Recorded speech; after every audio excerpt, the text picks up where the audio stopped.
3 days after my mother died, her lawyer called and gave me a chilling instruction. He told me there was something in her will I needed to hear in person, and he explicitly ordered me to bring both my daughters. When he finally read what she had written, my hands began to shake uncontrollably. My name is Lamar. I am 69 years old, and I spent the last decade of my life keeping my mother comfortable while my family waited for her to die. Before I continue this story, let me know where you are watching from in the comments below. Hit like and subscribe if you have ever had to stand up to greedy relatives who underestimated your intelligence. I stood in the center of the living room, packing my mother Esther's heavy oxygen tanks into cardboard boxes. I had bathed her, fed her, and managed her medications alone for 10 years. My daughters Renee and Kendra finally walked through the front door 2 hours late. They brought their husbands, Gavin and Jared. None of them offered me a single word of condolence. They did not ask how I was holding up or mention my mother's passing. Instead, they walked past me as if I were a hired hand cleaning up a mess they did not want to touch.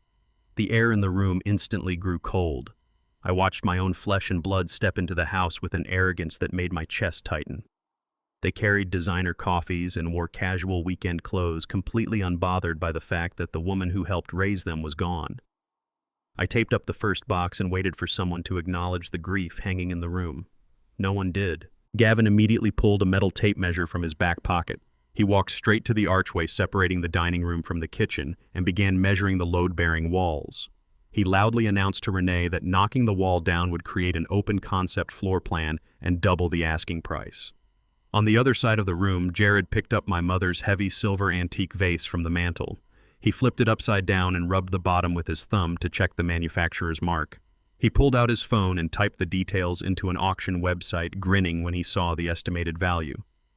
They moved through the house with clinical precision, treating my mother's sacred home like an abandoned warehouse ripe for liquidation. Gavin tapped the original hardwood floors with the toe of his expensive leather shoe, complaining about the cost of refinishing them. Jared opened the glass display cabinets and began taking inventory of the crystal dining sets. I watched these two men invade a space they had not visited in over 5 years. They did not care about the decades of memories contained within these walls. They only cared about the profit margins. Kendra walked into the kitchen and opened the refrigerator, tossing out the meals I had meal prepped just days ago. She complained loudly about the expiration dates. Every action they took was a deliberate erasure of the life my mother and I had lived here. I wiped the dust from my hands and stepped out of the shadow of the hallway. I could no longer remain silent while they dismantled my mother's legacy piece by piece right in front of my eyes. I stepped forward and firmly ordered them to put the items down immediately. Renee spun around and snapped back at me without a shred of hesitation. She pinched her nose and stated the house smelled entirely like sickness and decay. She declared it needed professional staging right away if they wanted to attract serious buyers. I told her the house was not currently for sale and demanded respect for the deceased. Renee crossed her arms and casually revealed they had already signed a binding contract with a high-end realtor in the city. She informed me they fully intended to list the property by Monday morning. The sheer audacity of her statement hit me like a physical blow. She had not even waited for the earth on my mother's grave to settle before putting a price tag on her home. I demanded to know how she could authorize a sale on a property she did not legally own yet. Kendra chimed in, adjusting her designer handbag, and stated they were simply being proactive about their financial future. Gavin smirked and told me I needed to accept reality because keeping a massive estate for one elderly man was completely impractical. They spoke to me with an unbearable condescension, treating me like a senile dependent who was standing in the way of their progress. I clenched my fists at my sides, refusing to give them the satisfaction of seeing my anger boil over. I stared directly into Renee's eyes, searching for any trace of the daughter I had raised. I found nothing but cold, calculated greed staring back at me. The tension in the living room became suffocating as we stood locked in a bitter standoff. The landline rang sharply, slicing through the heavy silence in the room. I walked over to the kitchen counter and picked up the receiver. Attorney Mitchell spoke quickly and delivered his chilling demand. He told me to bring both my daughters to his office immediately and warned me not to come alone. I hung up the phone and looked back at the living room. Renee and Kendra were exchanging knowing, smug smiles. Gavin slid the tape measure back into his pocket with a look of absolute triumph.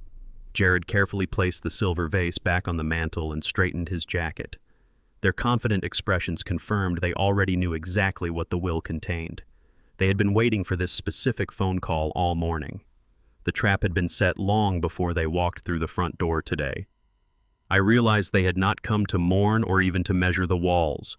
They had come to gloat and escort me to my own financial execution. I grabbed my coat from the rack and grabbed the keys to my truck. I told them to get in their vehicles because the lawyer was waiting for us downtown. I walked out the front door and down the porch steps without looking back. My mind raced as I started the engine, piecing together the timeline of their deception. They believed they had outsmarted me and secured an easy fortune at my expense. They thought my decade of quiet sacrifice made me weak and easily manipulated. I gripped the steering wheel and pulled out of the driveway, completely prepared to face whatever legal ambush they had orchestrated. I refused to let them strip away my dignity without a fight. We gathered the next morning in Attorney Mitchell's downtown office. The room felt like a vault lined with dark leather and heavy oak shelves that absorbed the sound of the city traffic below. Gavin and Jared sat shoulder to shoulder on the plush leather sofa, their ankles crossed in identical postures of supreme confidence. They wore expensive, custom-tailored suits that practically screamed their unearned wealth. I sat entirely alone on the opposite side of the massive mahogany conference table. My hands calloused from 10 years of lifting my mother from her bed and pushing her wheelchair rested flat against the polished wood. I wore the same charcoal suit I had worn to my wife's funeral 2 decades ago. The physical distance between my side of the table and theirs mirrored the emotional chasm that had divided this family for years. Renee and Kendra sat flanking their husbands, perfectly manicured and vibrating with thinly veiled anticipation. They did not look at me. Their eyes remained entirely fixated on the thick manila envelope resting in the center of Attorney Mitchell's desk. Mitchell cleared his throat, a sharp sound that shattered the heavy tension in the room. He picked up a silver letter opener. He sliced cleanly through the red wax seal bearing my mother's initials. The sound of the tearing paper echoed loudly. Everyone shifted forward in their seats. Gavin adjusted his silk tie, his eyes gleaming with the raw greed of a man expecting a massive payday. Mitchell pulled out the stiff, watermarked pages of Esther's final testament. He adjusted his reading glasses, looked directly at me with an unreadable expression, and began to read the terms of the inheritance. Mitchell read the document aloud in a slow, methodical voice that left no room for misinterpretation. He detailed my mother's assets with surgical precision. The estate was not merely a house. It was a sprawling multi-million-dollar property encompassing a historic mansion and 50 surrounding acres of prime untouched real estate.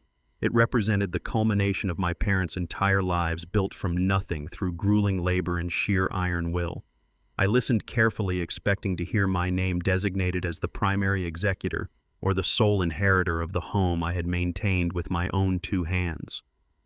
Instead, the legal phrasing delivered a crushing blow. Esther bypassed me completely. The document explicitly transferred absolute ownership of the main house and every single acre of the surrounding land directly to Renee and Kendra.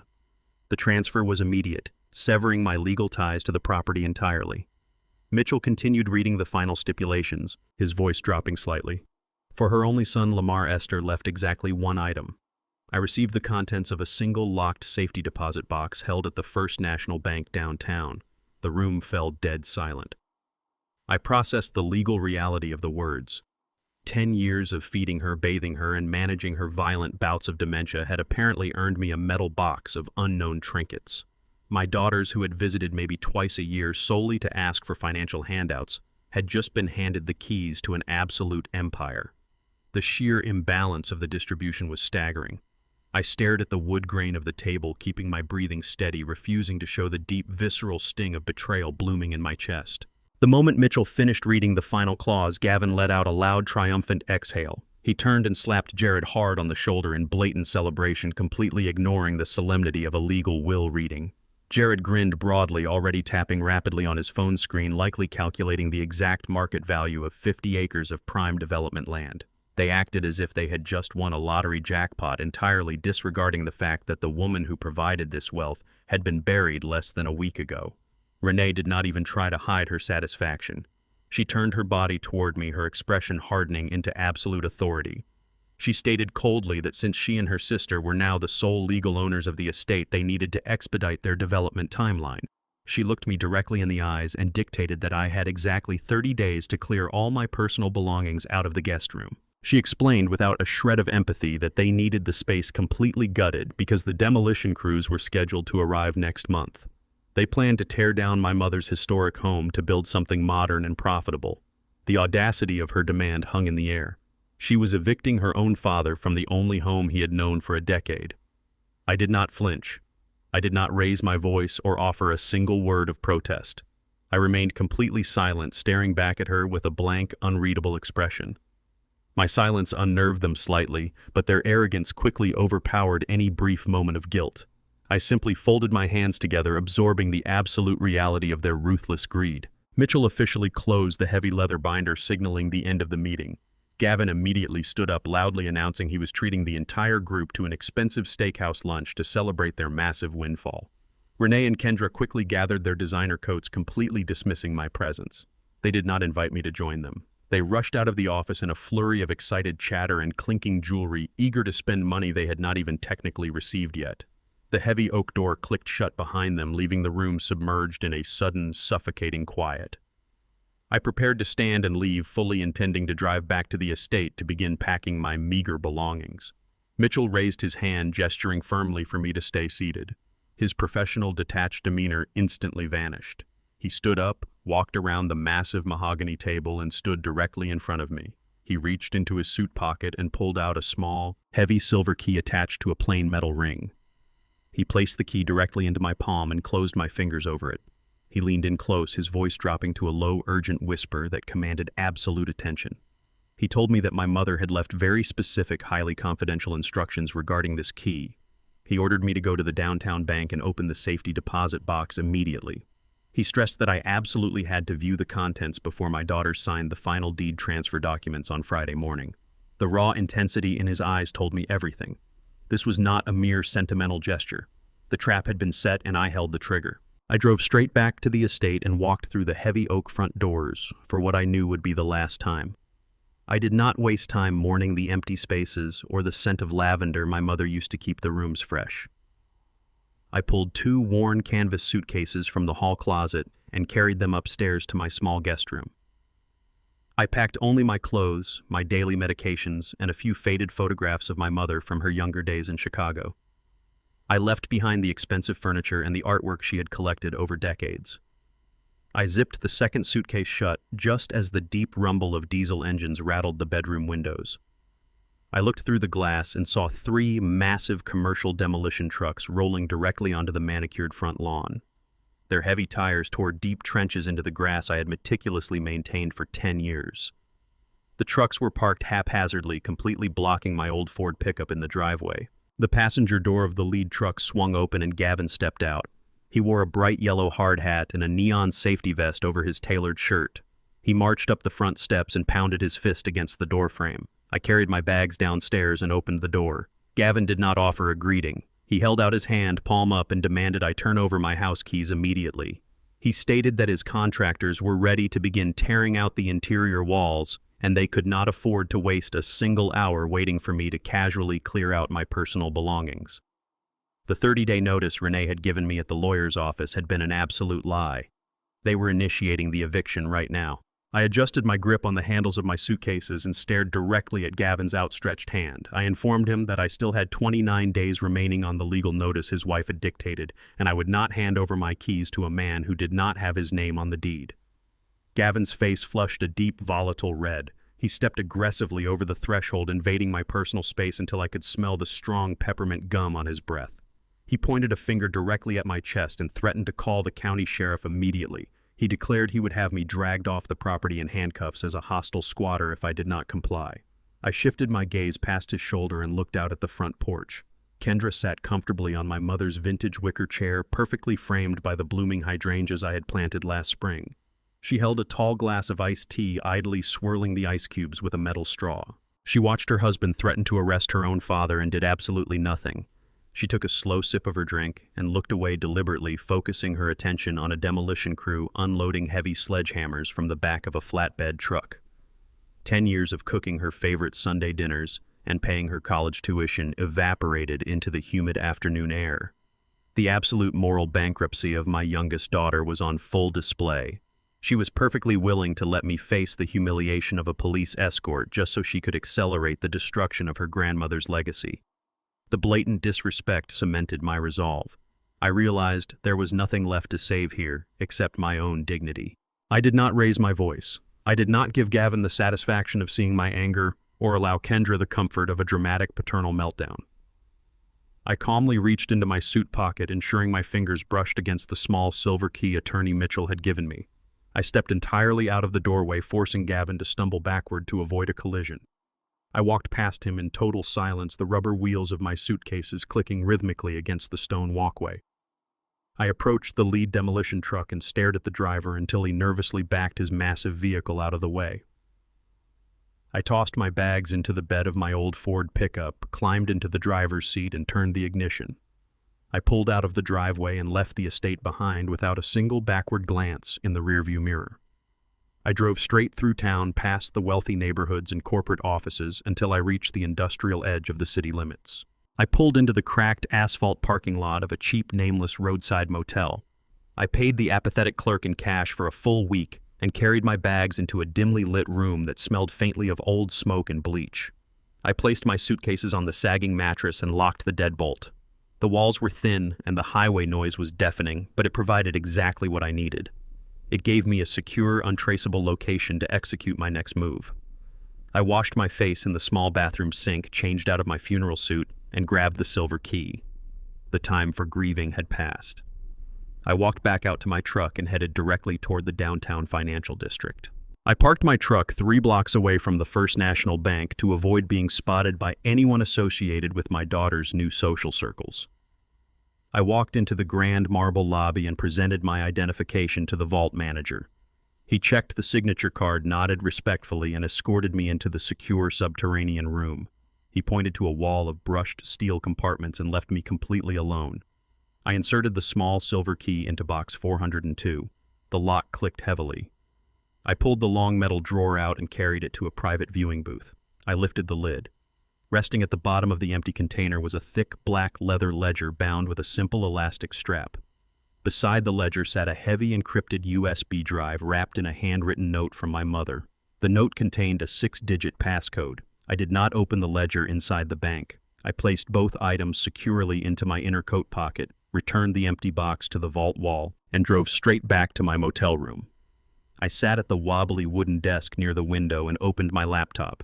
I inserted the USB drive into the port. A password prompt immediately blocked the screen. I typed in the 6 digits my mother had provided. The encryption unlocked instantly. A single isolated folder appeared in the center of my desktop. The file name was simply titled, The Shield. I clicked the mouse and opened the folder, bracing myself for whatever truth my mother had buried beneath her final testament. The documents loaded one by one, revealing a brilliant, terrifying mechanism of absolute control. I opened the heavy cover of the black leather ledger and ran my calloused fingers over the crisp pages inside. The handwriting belonged unmistakably to Esther, utilizing the precise and sharp penmanship she had perfected during her 30 years working as a senior auditor for the state. She had documented absolutely everything with surgical accuracy. Line by line, column by column, the ledger exposed a staggering trail of financial betrayal. Esther had uncovered that Renee and Kendra had been secretly forging her signature on bank transfers for the past 5 years.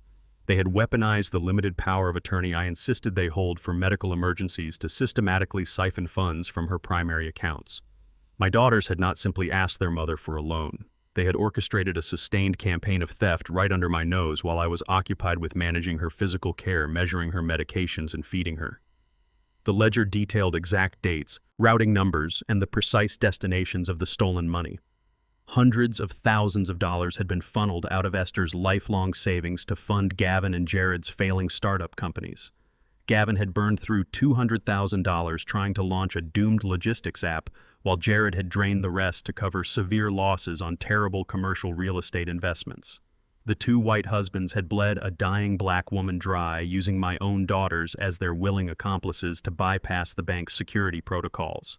The documents tucked into the back flap of the ledger revealed the true nature of Esther's final testament, The will attorney Mitchell had read in that mahogany office was not a reward for her favored grandchildren. It was a perfectly executed financial snare designed to punish their boundless greed.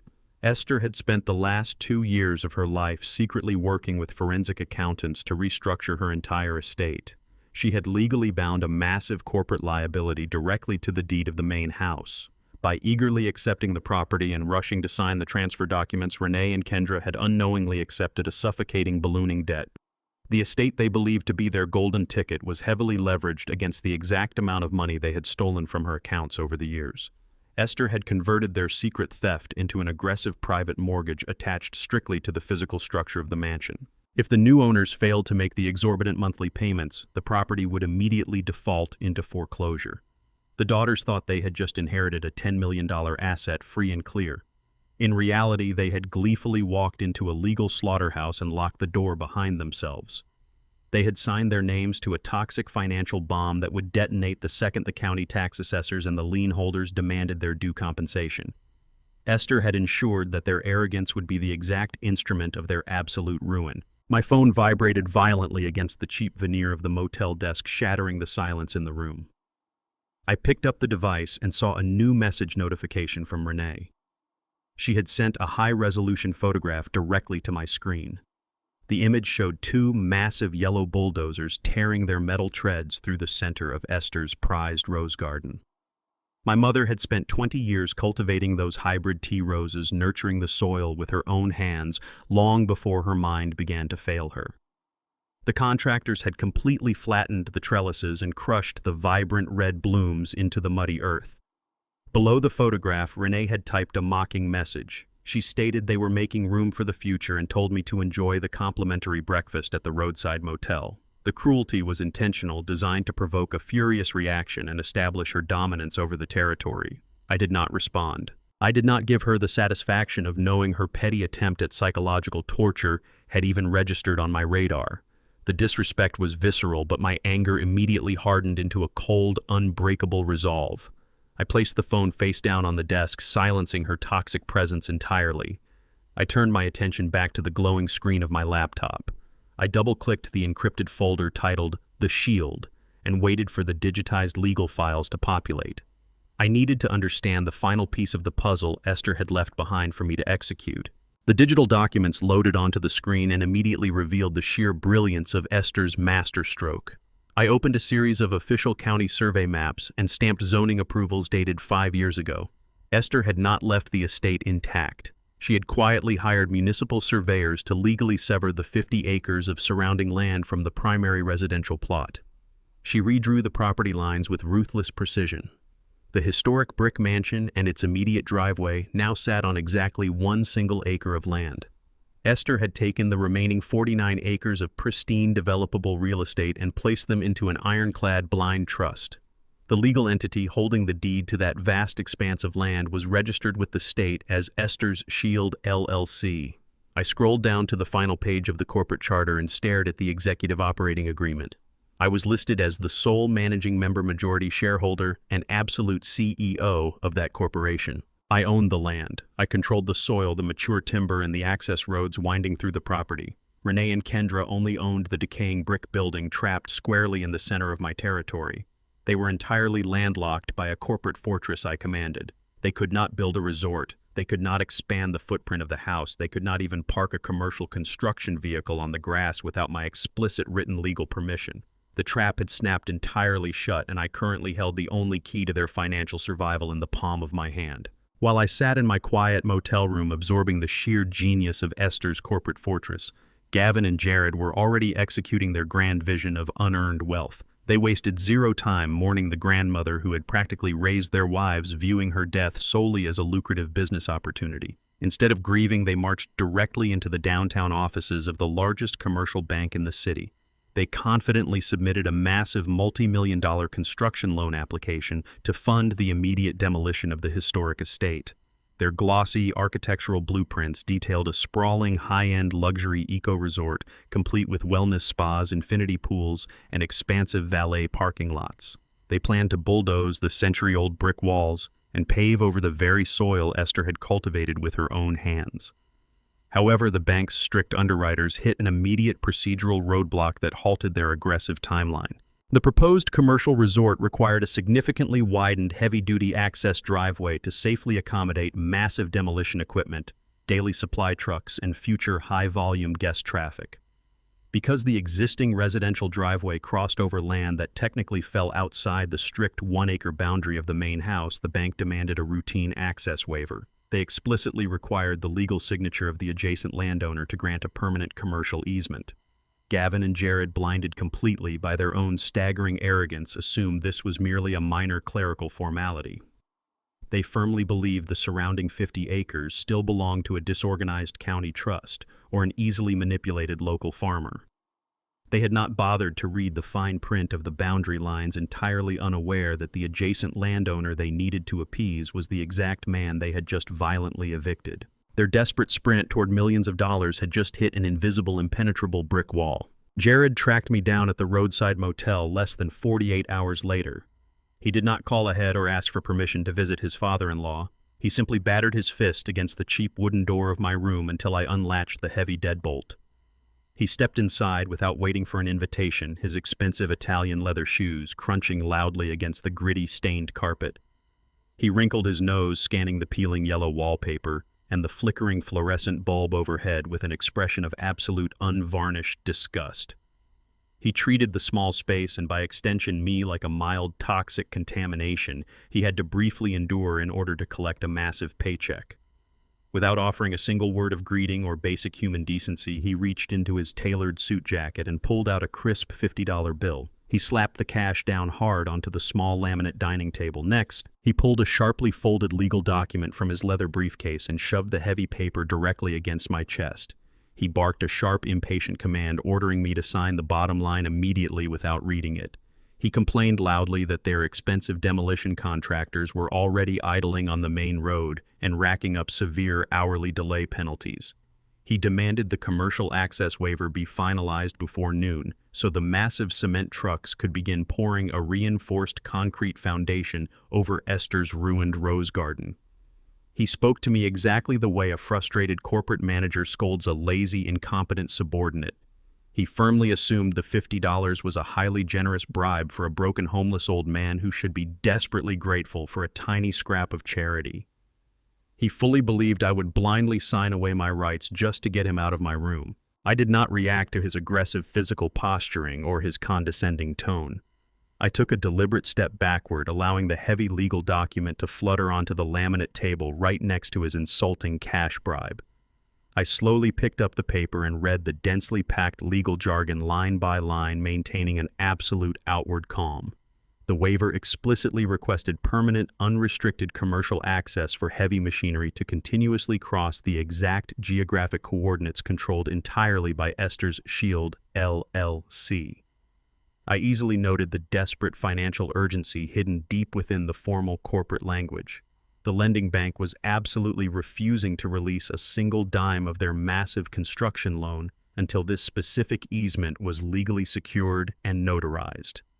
I finished reading the final page, folded the heavy paper into precise thirds, and calmly slid the document into the inside breast pocket of my charcoal jacket.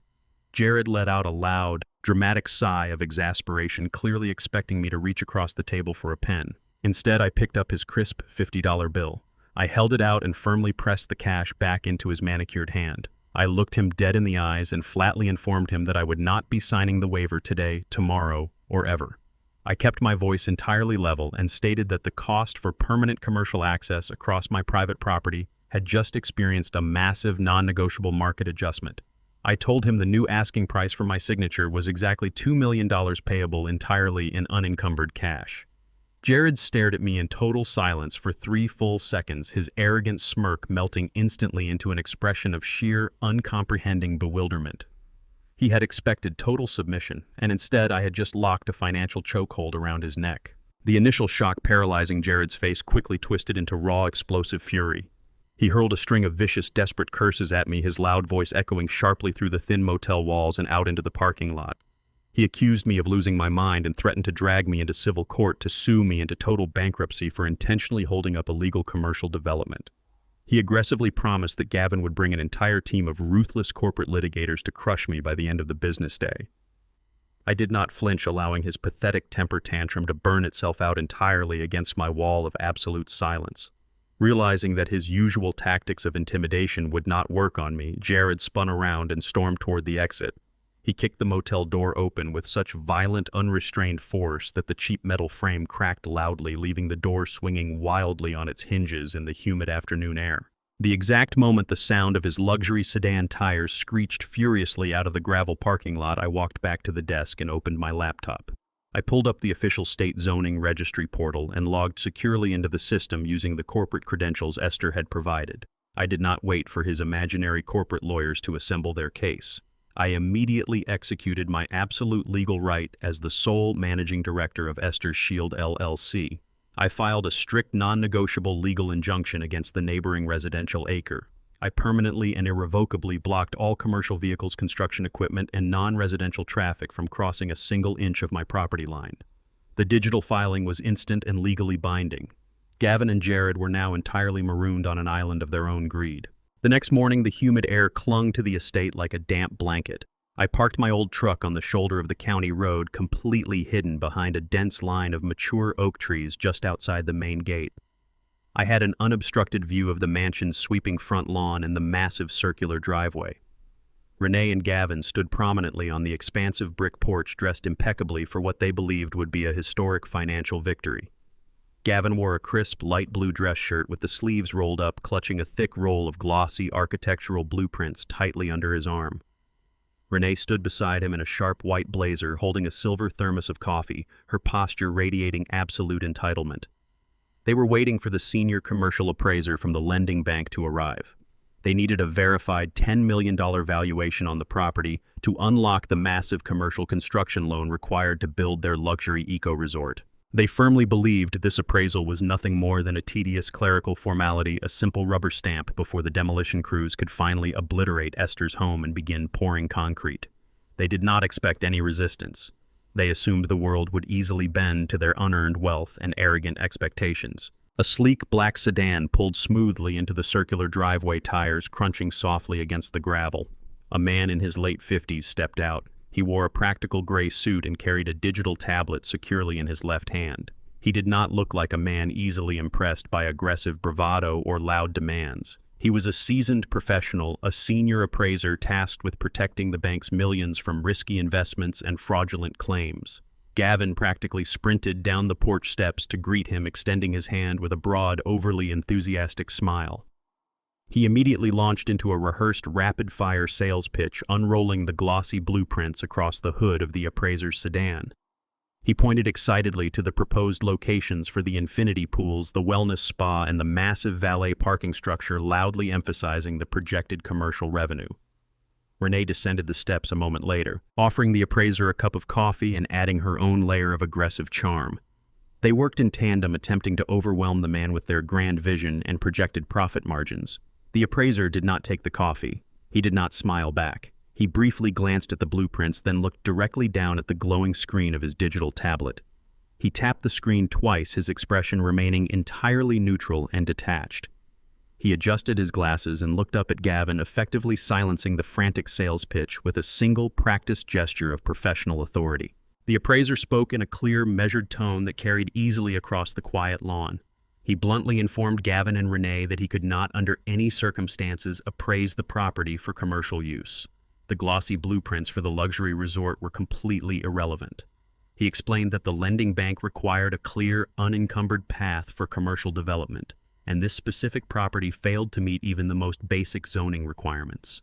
Gavin's confident smile instantly evaporated, replaced by a look of sharp, uncomprehending confusion. He demanded an explanation, insisting that the estate encompassed 50 acres of prime real estate perfect for immediate development. The appraiser shook his head slowly. He tapped his tablet again and read directly from the official county zoning registry. He stated that the historic brick mansion and its immediate driveway sat on exactly one single acre of land. He explained that the remaining 49 acres surrounding the house had been legally severed from the main deed years ago. The house was now entirely landlocked. The 50 acres forming a tight, impenetrable ring around the mansion belonged exclusively to a private corporate entity registered as Esther's Shield LLC. He delivered the final crushing blow without a shred of emotion. He informed them that the CEO of Esther's Shield LLC had filed a strict, non-negotiable legal injunction early yesterday afternoon. The injunction permanently blocked all commercial vehicles, construction equipment, and non-residential traffic from crossing the property line. The house could only be used as a private residence. It was legally impossible to build a commercial resort. The bank would not lend them a single dime. Gavin's face contorted into a mask of raw, explosive fury. The veins in his neck bulged visibly against his crisp collar. He slammed the roll of blueprints down hard onto the hood of the sedan, his polite facade entirely shattered by the sudden catastrophic destruction of his financial plans. He raised his voice, shouting at the appraiser, accusing him of gross incompetence and demanding he run the title search again. Renee stood frozen on the lawn, her silver thermos slipping slightly in her grip, her eyes wide with mounting panic. Gavin stepped aggressively toward the appraiser, invading his personal space, and demanded to know the identity of the CEO who was intentionally blocking their multi-million-dollar project. He roared that he would drag this anonymous corporate executive into civil court and sue them into total bankruptcy by the end of the day. The appraiser did not flinch. He did not step back or raise his voice to match Gavin's hysterical shouting. He simply maintained his professional detachment. He slowly turned his digital tablet around the screen, glowing brightly in the morning sun. He held the device up so Gavin could clearly read the official state registry documents. He pointed a steady finger directly at the corporate charter for Esther's Shield LLC. Gavin leaned in, his eyes tracking the text on the screen. He stared at the line listing the sole managing member, majority shareholder, and absolute CEO. He stared at my name printed in bold, undeniable letters. The flimsy wooden door of my motel room flew open with a deafening crash, the cheap metal deadbolt splintering the doorframe and scattering jagged wood shavings across the stained, threadbare carpet. Renee and Gavin stormed into the small, dimly lit space, bringing the humid afternoon heat and their absolute fury with them.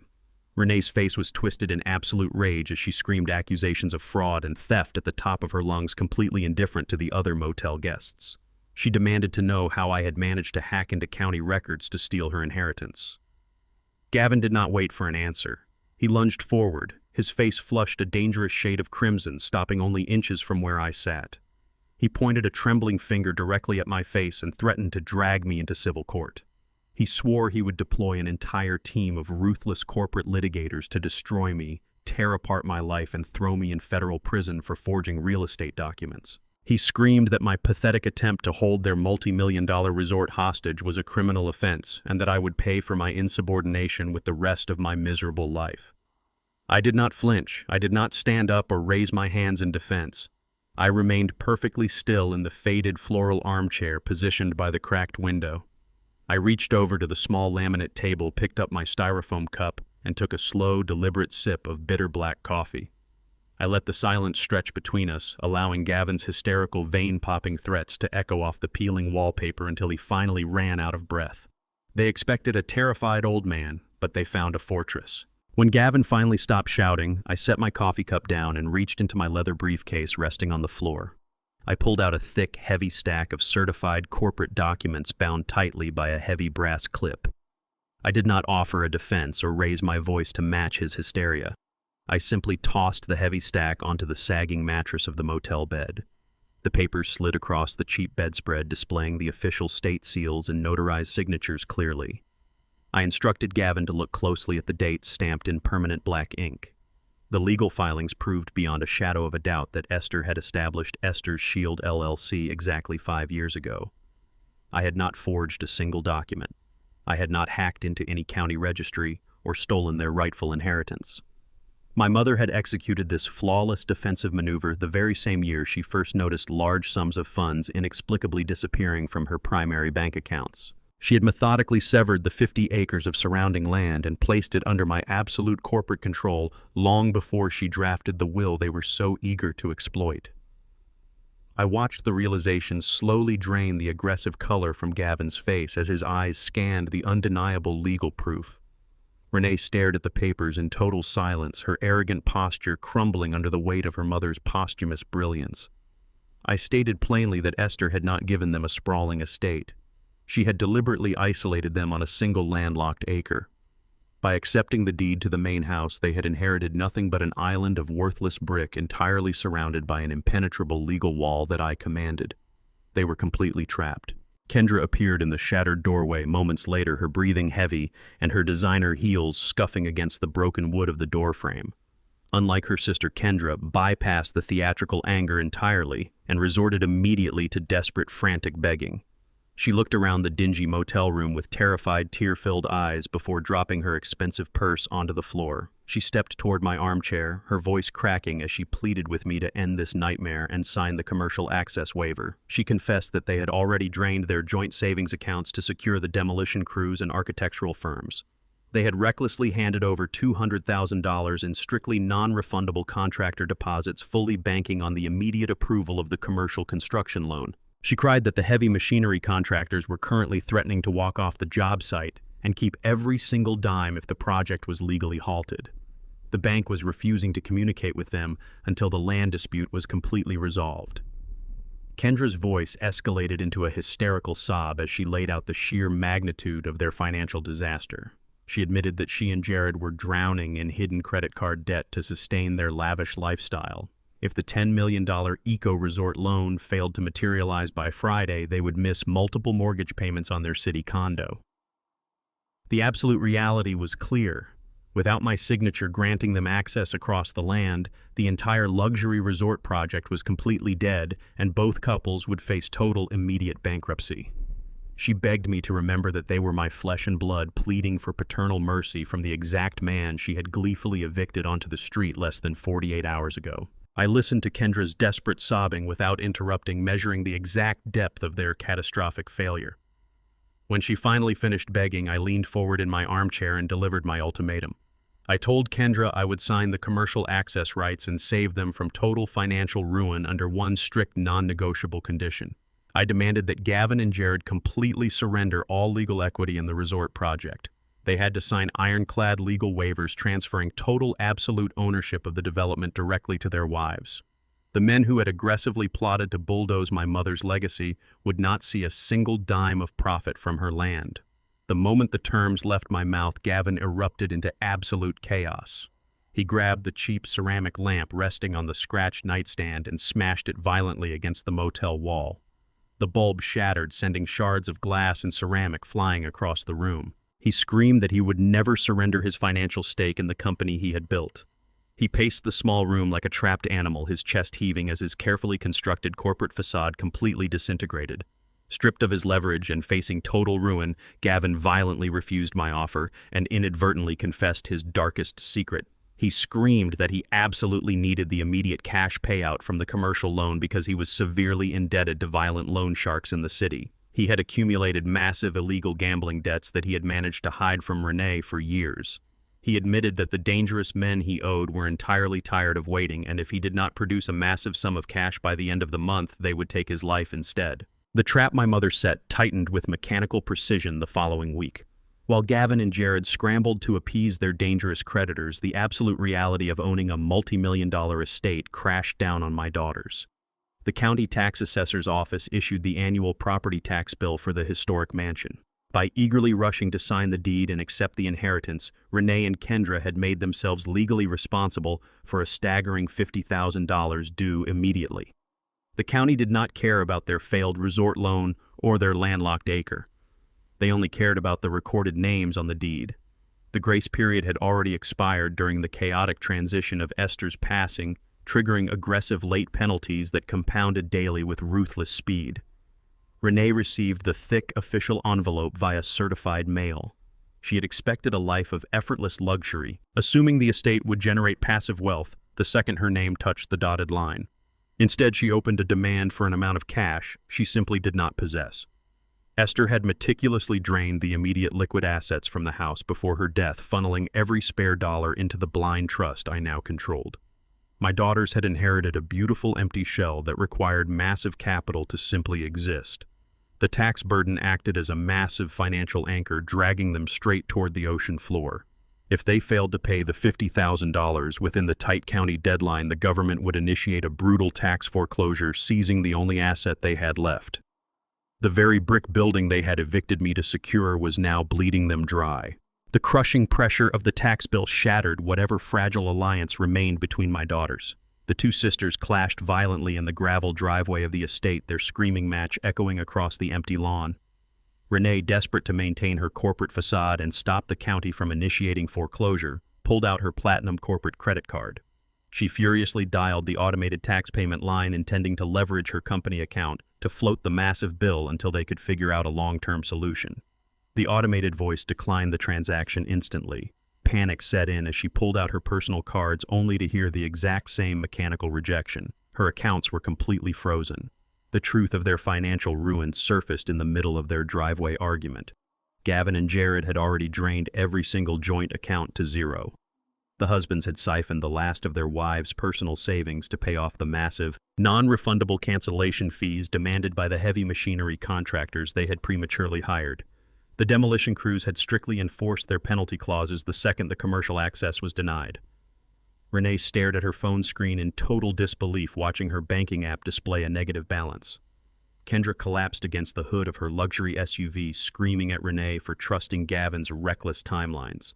The sisters tore into each other, hurling vicious accusations regarding years of covered-up debts and hidden failures. They stood stranded in the shadow of a mansion they technically owned but could not afford, entirely stripped of the financial safety net they had blindly relied on their entire lives. Gavin intercepted the escalating panic and immediately went to work manipulating Renee. He cornered her in the mansion's dusty study, utilizing the same aggressive, fast-talking charm he used to pitch his failed startup companies. He convinced her that allowing the county to seize the house would destroy their last chance at reclaiming their wealth. He practically dragged her to a shady, unregulated lending agency operating out of a strip mall on the edge of town. Gavin manipulated Renee into securing a brutal, predatory title loan against the house with a staggering 30% interest rate. He confidently promised her he possessed a backdoor legal strategy to violently break my zoning injunction and free the property for development. He claimed the $50,000 would quickly satisfy the county tax assessor, while the remainder of the high-interest loan would fund their ultimate legal revenge against me. Gavin funneled a massive portion of that borrowed cash directly to a disgraced local lawyer renowned for engaging in highly unethical, shady litigation tactics. This lawyer had a terrible reputation for harassing municipal judges and burying opponents in endless, frivolous paperwork.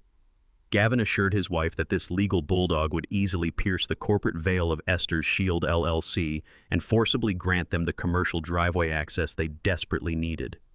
Renee, blinded by desperation and the terror of losing her social standing, blindly signed the predatory loan documents. She handed over the deed to the house as collateral, voluntarily wrapping the financial noose even tighter around her own neck just to fund her husband's delusions of control. As they scrambled to mount their flawed legal offensive, I remained inside my quiet motel room, watching their movements through a different lens. I received an encrypted secure message on my laptop from a highly specialized private investigator. I had retained his services weeks ago, utilizing the substantial, perfectly clean funds Esther had secured inside the blind trust. The investigator operated entirely in the shadows, tracking my sons-in-law without ever alerting them to his presence. The incoming message contained a detailed surveillance log and a single high-resolution photograph taken through a telephoto lens. I opened the image and studied the sharp, undeniable evidence on my screen. Jared and Gavin were sitting in the back booth of a dark, remote diner far outside the city limits. They looked exhausted, their expensive suits wrinkled and their postures tense. They were caught mid-action, firmly shaking hands across the greasy laminate table with a severe-looking man wearing a heavy leather jacket. The investigators' attached dossier identified the man immediately.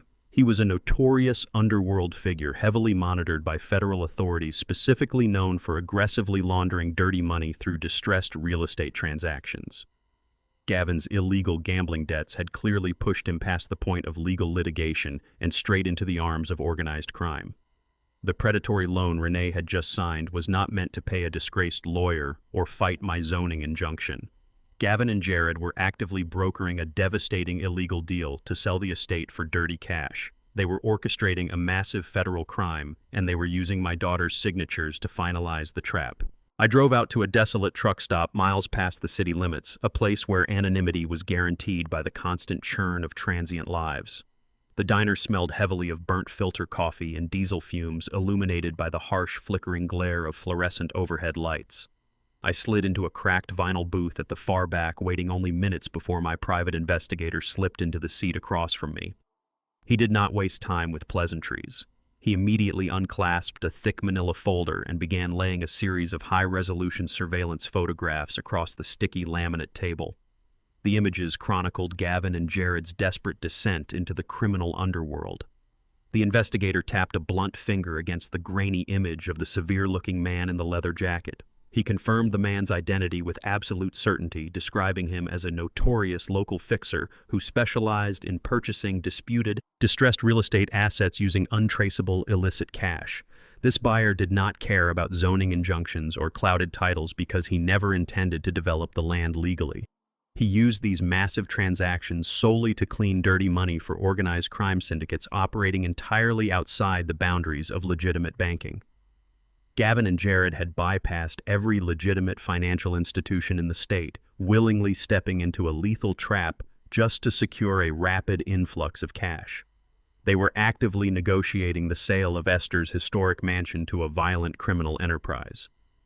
The investigator leaned forward, his voice dropping to a low, urgent murmur, explaining that this specific buyer was currently the primary target of several ongoing federal task forces.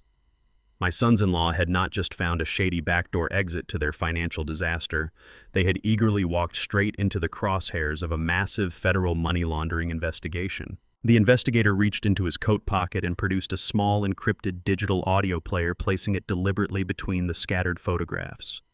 He handed me a single earpiece, warning me that the recorded conversations he had intercepted would be difficult to hear. I pressed the earpiece into place and listened as the crisp, unvarnished truth of Gavin and Jared's ultimate betrayal played out in digital clarity. Their voices, captured via a concealed microphone placed near their favorite booth at the diner, laid out a strategy of breathtaking cowardice and malice.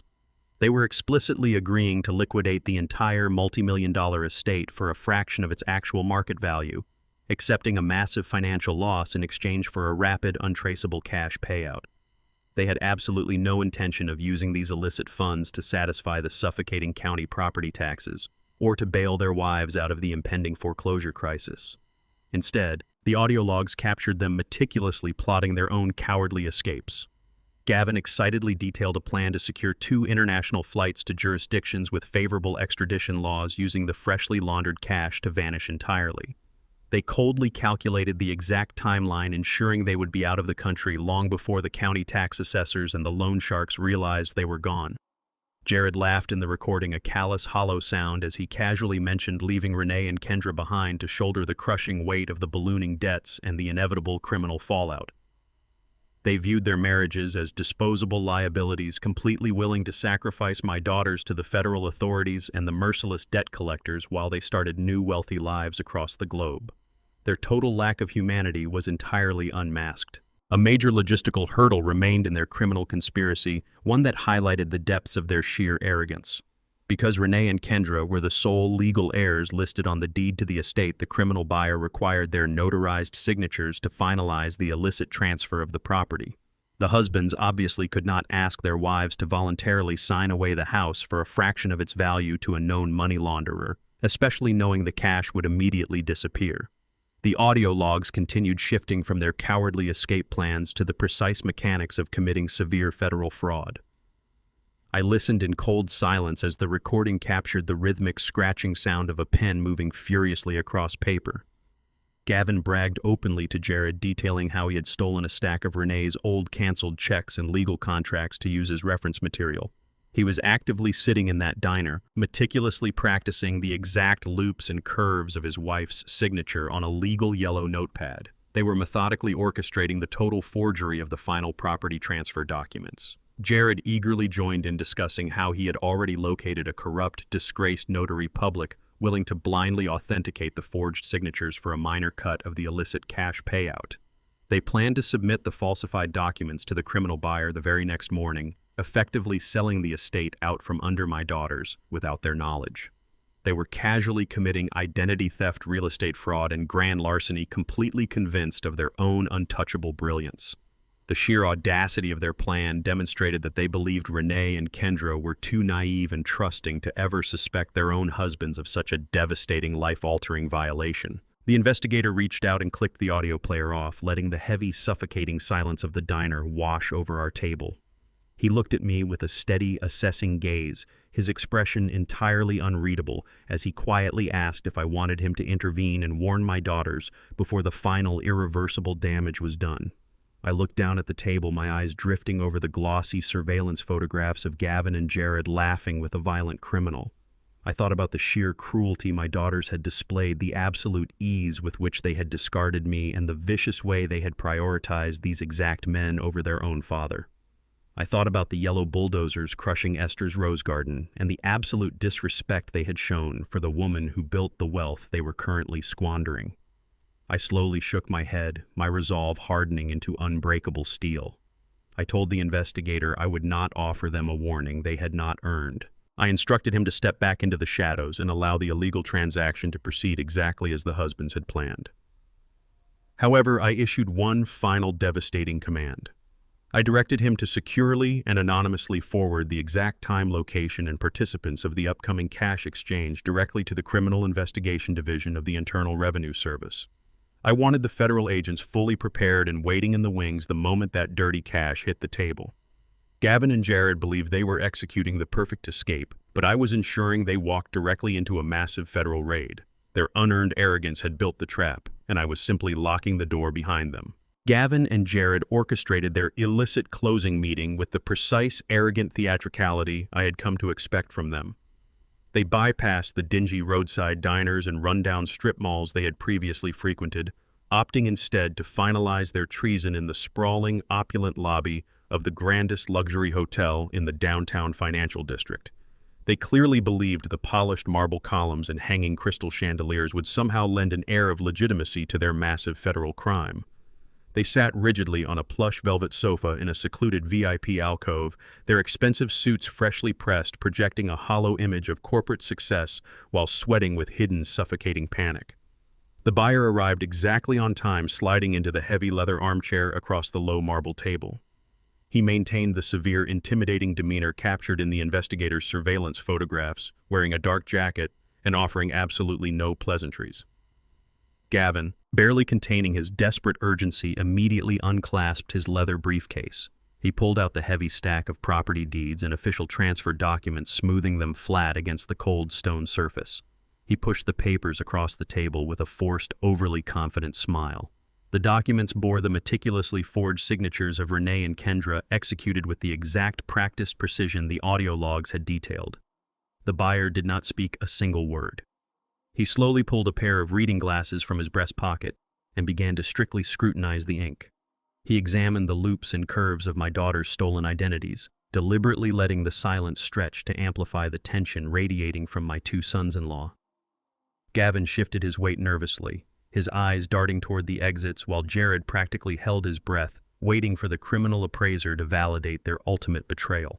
The grueling silence finally broke when the buyer gave a slow, deliberate nod of approval, silently accepting the fraudulent paperwork as entirely authentic. He reached down to the floor beside his heavy leather boots and hoisted a large, reinforced aluminum briefcase onto the center of the marble table. The dull, heavy thud of the metal hitting the stone surface sounded incredibly loud in the quiet alcove. Gavin and Jared leaned forward simultaneously, their eyes fixed hungrily on the latches. The buyer snapped the twin steel locks open with a sharp mechanical click and lifted the lid, revealing exactly what the two desperate men had thrown away their entire lives to secure. The interior of the case was packed perfectly tight with thick banded stacks of uncirculated $100 bills. It was a staggering amount of illicit, untraceable cash, representing the severely discounted purchase price of my mother's historic estate. Jared let out a low, breathy laugh of pure, unfiltered greed. A massive, victorious grin stretched across his flushed face as he stared at the physical manifestation of his cowardly escape plan. He and Gavin had actually done it. They had successfully sold a multi-million-dollar property out from under their wives, securing the exact liquid funds they needed to vanish across international borders and abandon their crushing debts. Jared aggressively reached his hands out across the table, his fingers trembling with anticipation as he moved to pull the heavy metal briefcase toward his chest. He was mere seconds away from grasping the stolen wealth, fully believing he had outsmarted his violent creditors, outmaneuvered his family, and completely conquered the legal trap Esther had built to protect us. Before Jared's outstretched fingers could even brush the crisp paper bands of the currency, the buyer moved with terrifying practiced speed. He reached across the table and slammed the heavy aluminum lid completely shut, nearly crushing Jared's hand in the process.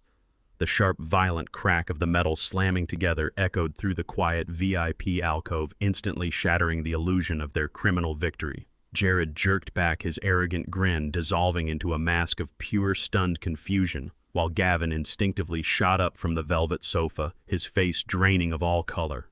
The buyer did not reach for a weapon, nor did he offer any violent underworld threats. Instead, he calmly reached inside the inner lining of his dark jacket and pulled out a worn leather wallet. He flipped it open and slammed it down onto the center of the marble table, directly on top of the forged property deeds. A gold shield gleamed brightly under the light of the crystal chandeliers. He was not an organized crime syndicate money launderer looking to clean dirty cash through distressed real estate. He was a highly decorated undercover federal agent working directly for the Criminal Investigation Division of the Internal Revenue Service. The man stared coldly at my sons-in-law, informing them in a steady, unyielding voice that this entire illicit purchase had been a highly coordinated multi-agency sting operation. Gavin and Jared had not outsmarted anyone.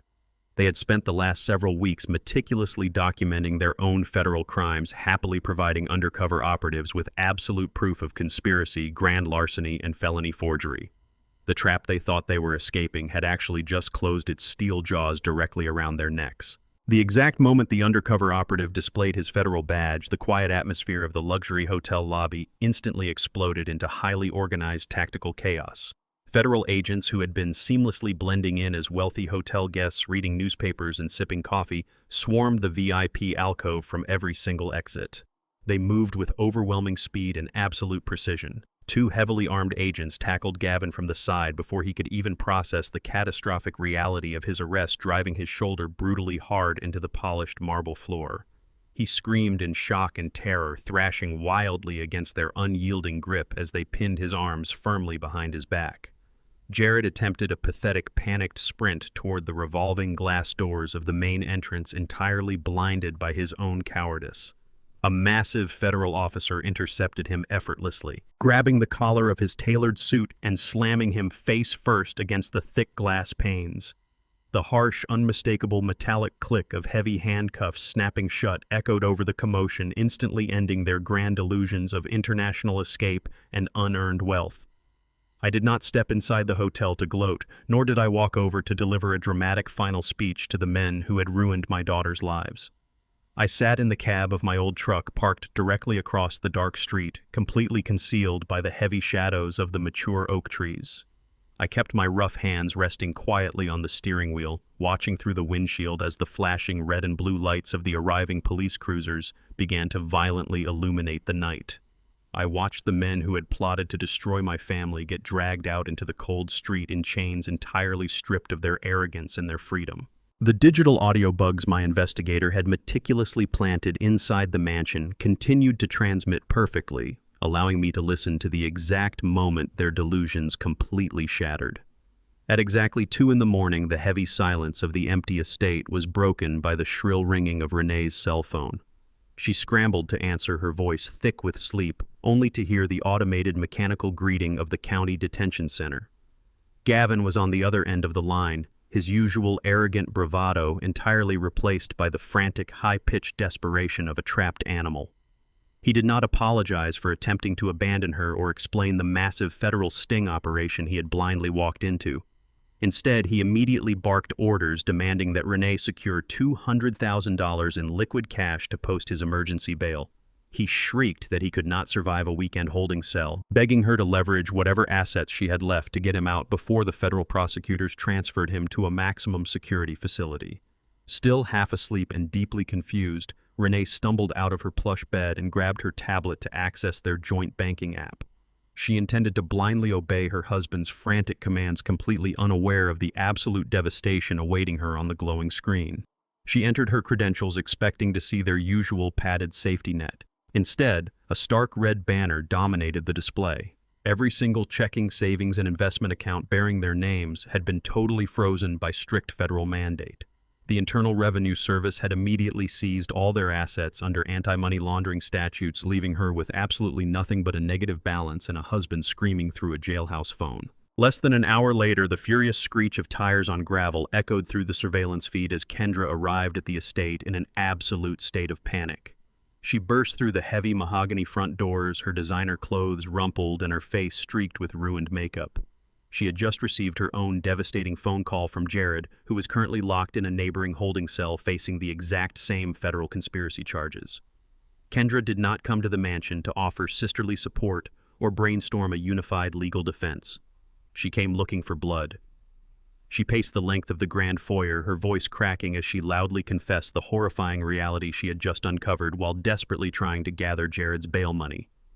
She had logged into her secure independent retirement portfolio, a fund she had meticulously protected from their shared expenses, only to find it completely gutted. Jared had not simply relied on the forged real estate sale to fund his cowardly escape. In the days leading up to the sting operation, he had systematically forged Kendra's signature on digital transfer documents, liquidating her entire life savings to pay off his most violent, immediate gambling markers before attempting to flee the country. The husbands had not just plotted to abandon their wives to face the county tax collectors and criminal fallout alone. They had actively, maliciously stripped the women of every single dime they possessed, ensuring Renee and Kendra would be completely destitute the moment the federal trap snapped shut. My daughters were left entirely bankrupt, standing in an empty, echoing mansion they technically owned but could no longer afford to heat. The sheer magnitude of their total financial ruin instantly ignited a vicious, unrestrained verbal war between the two sisters.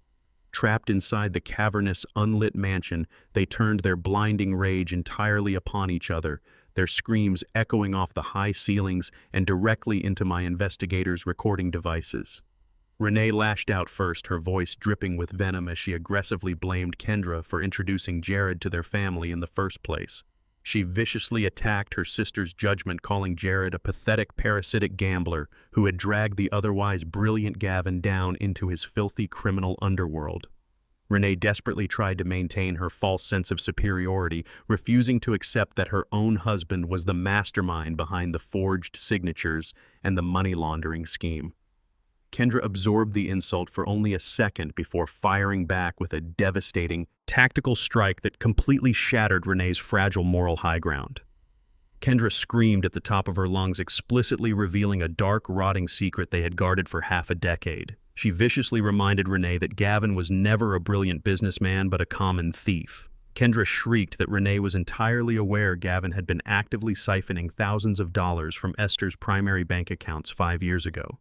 Instead of stopping him or warning our dying mother, Renee had cowardly covered it up, gladly spending the stolen cash to maintain her own lavish lifestyle. Kendra weaponized the truth, screaming that Renee was just as guilty of elder abuse and financial fraud as the men currently rotting in federal lockup. Their alliance completely dissolved into a toxic pile of mutual resentment and bitter, undeniable truths. Their vicious, tear-filled screaming match was abruptly silenced by the sharp, authoritative sound of heavy knuckles pounding against the thick wood of the front doors. The heavy blows echoed through the foyer, instantly extinguishing their fiery argument and replacing it with a cold, suffocating dread. Renee stumbled toward the entrance, her hands shaking uncontrollably as she pulled open the heavy door, desperately expecting to find a high-priced lawyer or a sympathetic bail bondsman standing on the porch. Instead, she found a uniformed county sheriff staring back at her with a grim, thoroughly unimpressed expression. He did not offer any comforting words or engage in small talk with the wealthy, distressed socialite. He simply reached into his leather duty belt and handed Renee a thick, professionally bound stack of official legal documents. The sheriff formally announced that he was serving an active, non-negotiable legal summons directly from the county tax assessor's office. He turned on his heel and walked back to his cruiser without another word, leaving Renee to blindly stare at the bold, terrifying print dominating the front page. The document explicitly stated that due to their absolute failure to pay the $50,000 in delinquent property taxes, the government had initiated an immediate aggressive tax foreclosure. The legal grace periods had been entirely exhausted. The historic estate, the exact property they had gleefully stolen from under me and attempted to sell to federal criminals, was now officially seized by the municipality. The summons declared in plain, undeniable language that the mansion was scheduled for a mandatory public auction in exactly 48 hours to cover the unpaid debts guaranteeing their total irreversible ruin. The sharp, desperate pounding against my motel room door started just after dawn. I walked over and pulled back the thin, yellowed curtain. Renee and Kendra were standing together in the cracked asphalt parking lot, their luxury SUVs parked haphazardly across the faded yellow lines. Their perfectly maintained corporate armor had completely disintegrated overnight. Their expensive designer clothes were violently wrinkled and stained. Their hair was matted and their eyes were severely bloodshot from hours of panicked, frantic crying. The sheer, overwhelming arrogance that had fueled their ruthless eviction of their own father had entirely vanished, replaced completely by the naked, ugly reality of total financial destruction. They hammered their fists against the cheap wood of my door, wailing my name loudly enough to draw irritated, sleepy stares from the neighboring motel guests. They did not come to apologize for breaking my heart, or for attempting to destroy Esther's legacy for a quick payday. They came because the federal authorities had frozen every single dime they possessed. Their husbands were facing decades in federal prison for conspiracy, and the county tax assessor was exactly 36 hours away from auctioning off the only physical asset they had left in the world. They were completely destitute, stranded on a sinking ship, and they had come crawling back to the exact man they had tried to drown.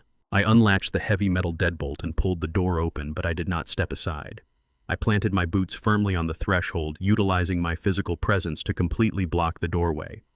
I did not offer them a comforting embrace or invite them inside to escape the humid morning air. Renee immediately launched into a frantic, hyperventilating plea, the words spilling out of her mouth in a desperate, unstructured rush.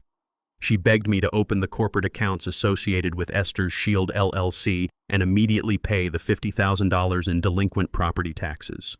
She pleaded with me to use my leverage to stop the county from executing the public auction, loudly crying that we had to save Esther's historic legacy from being sold off to strangers.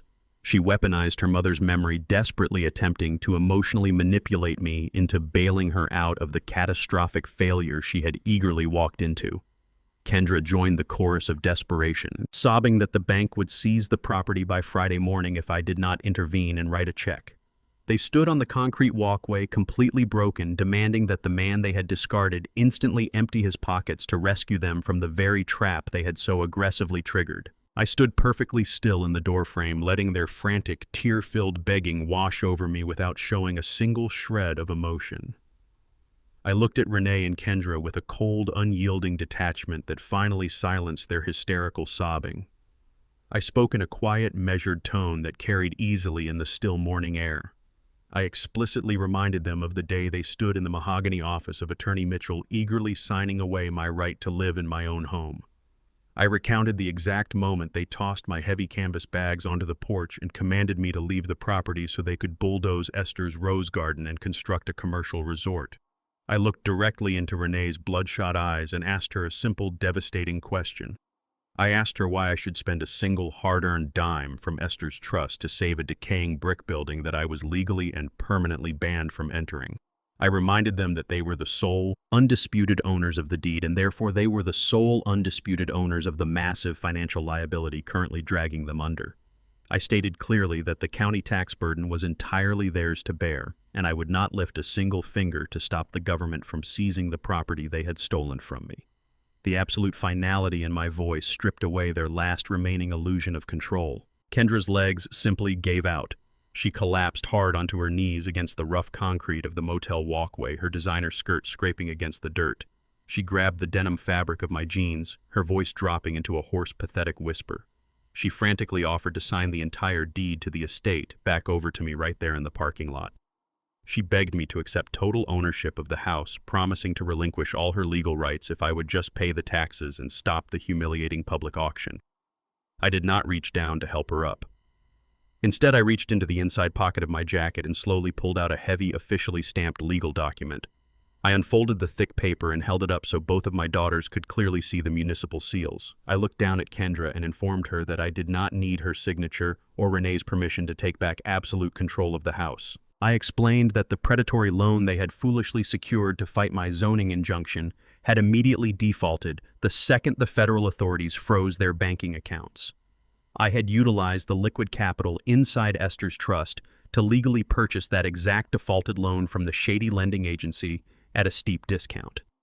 I did not just control the 50 acres surrounding the property.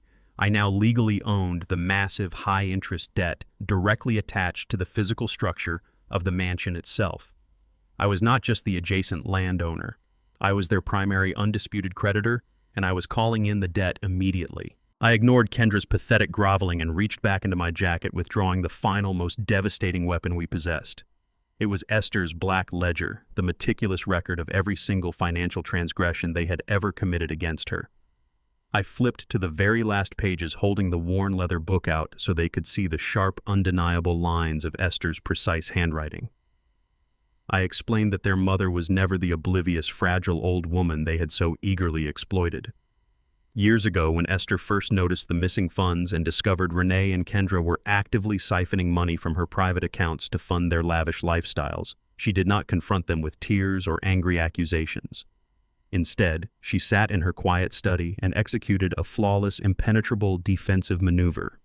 She knew her daughters would eventually try to steal the historic estate, so she legally stripped the property of its actual value before they ever had the chance.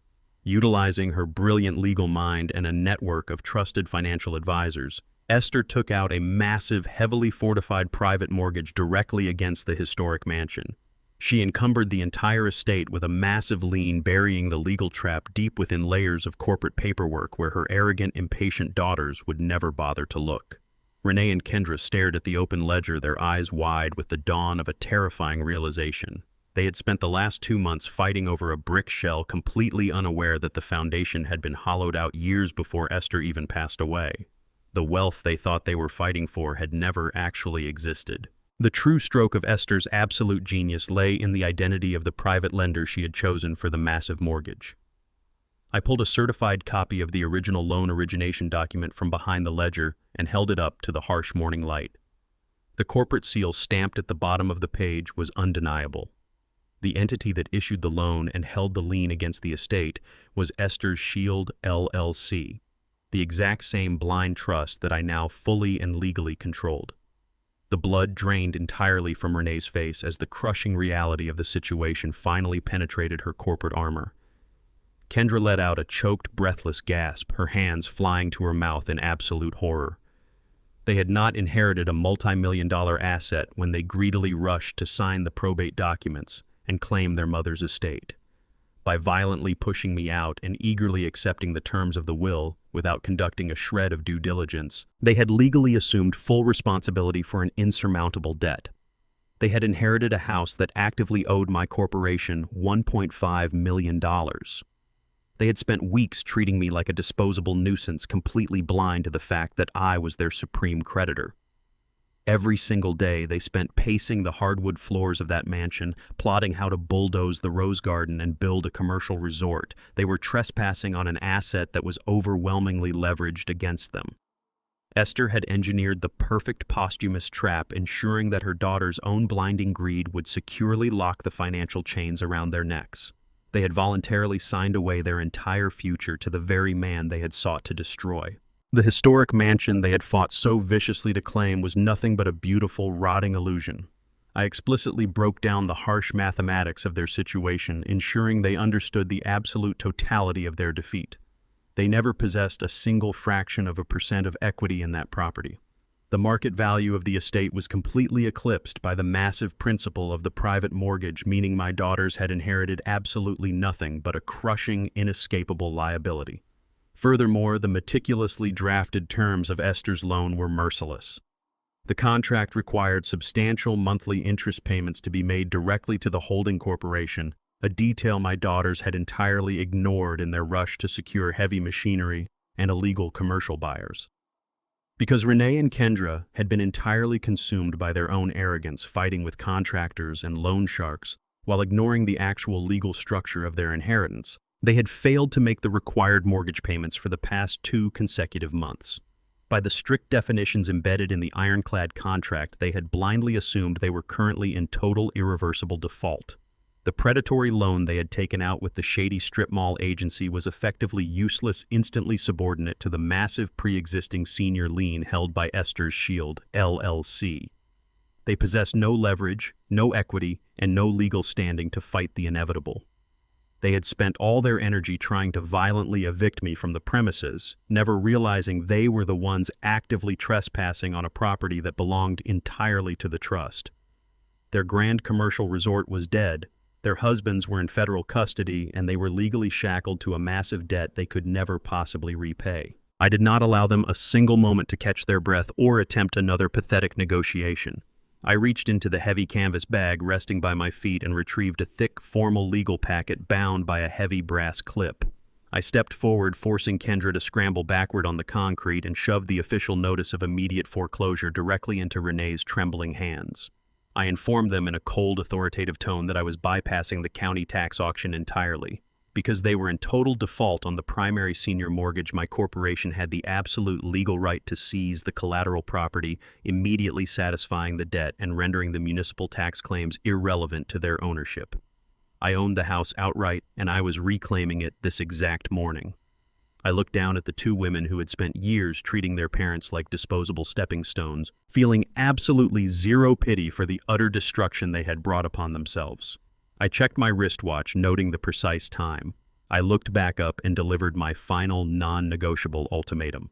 I gave them exactly 60 minutes to return to the estate, pack whatever personal clothing and toiletries they could carry in their hands, and permanently vacate the premises. I warned them that if I found them on the property at the 61st minute, I would have the county sheriff aggressively remove them for criminal trespassing. I stepped back inside my motel room and began closing the door, watching their shattered, tear-stained faces completely process the absolute end of their privileged lives, securing the lock before they could utter a single word of protest. I drove my rusted truck through the towering wrought iron gates of the estate exactly 55 minutes after delivering my final ultimatum. The grand circular driveway, once meant to showcase luxury vehicles and welcome wealthy resort investors, was completely choked by a fleet of massive diesel-belching moving trucks. The aggressive reality of my daughter's total financial collapse had arrived faster than even I anticipated. This specific crew was not hired to help them pack their belongings into neat labeled boxes.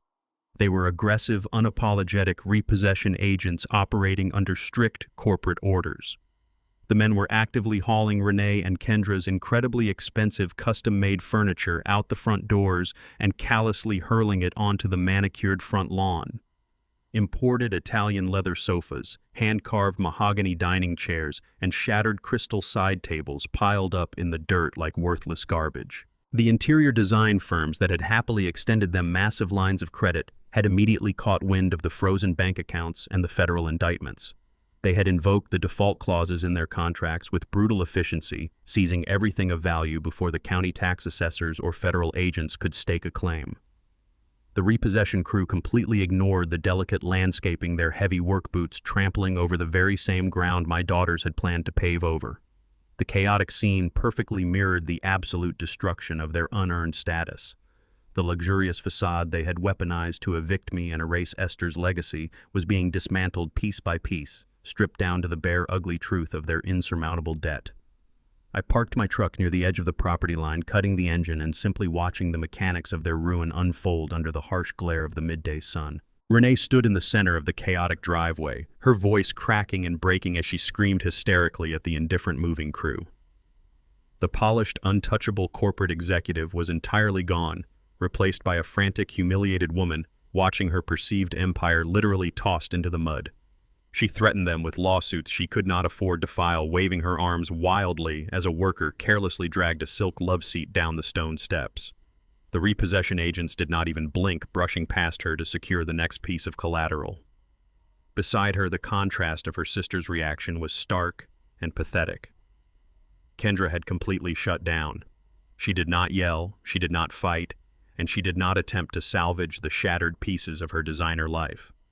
She moved like a hollow shell, silently shoving her remaining clothes and personal toiletries into cheap black plastic garbage bags. She dragged the heavy bags across the gravel, tossing them unceremoniously into the trunk of her luxury SUV, a vehicle that was undoubtedly next on a bank's repossession list. The sheer magnitude of her blind, consuming greed had finally crushed the fight right out of her. By eagerly participating in the plot to steal Esther's estate and eagerly turning a blind eye to Jared's criminal gambling debts, she had actively engineered her own absolute destitution. Kendra stopped for a brief moment, her hands resting on the edge of her open trunk. She stared blankly at the brick facade of the mansion, finally understanding that her lifelong pursuit of unearned wealth had left her with absolutely nothing but a trunk full of garbage bags and a husband facing decades in a federal penitentiary.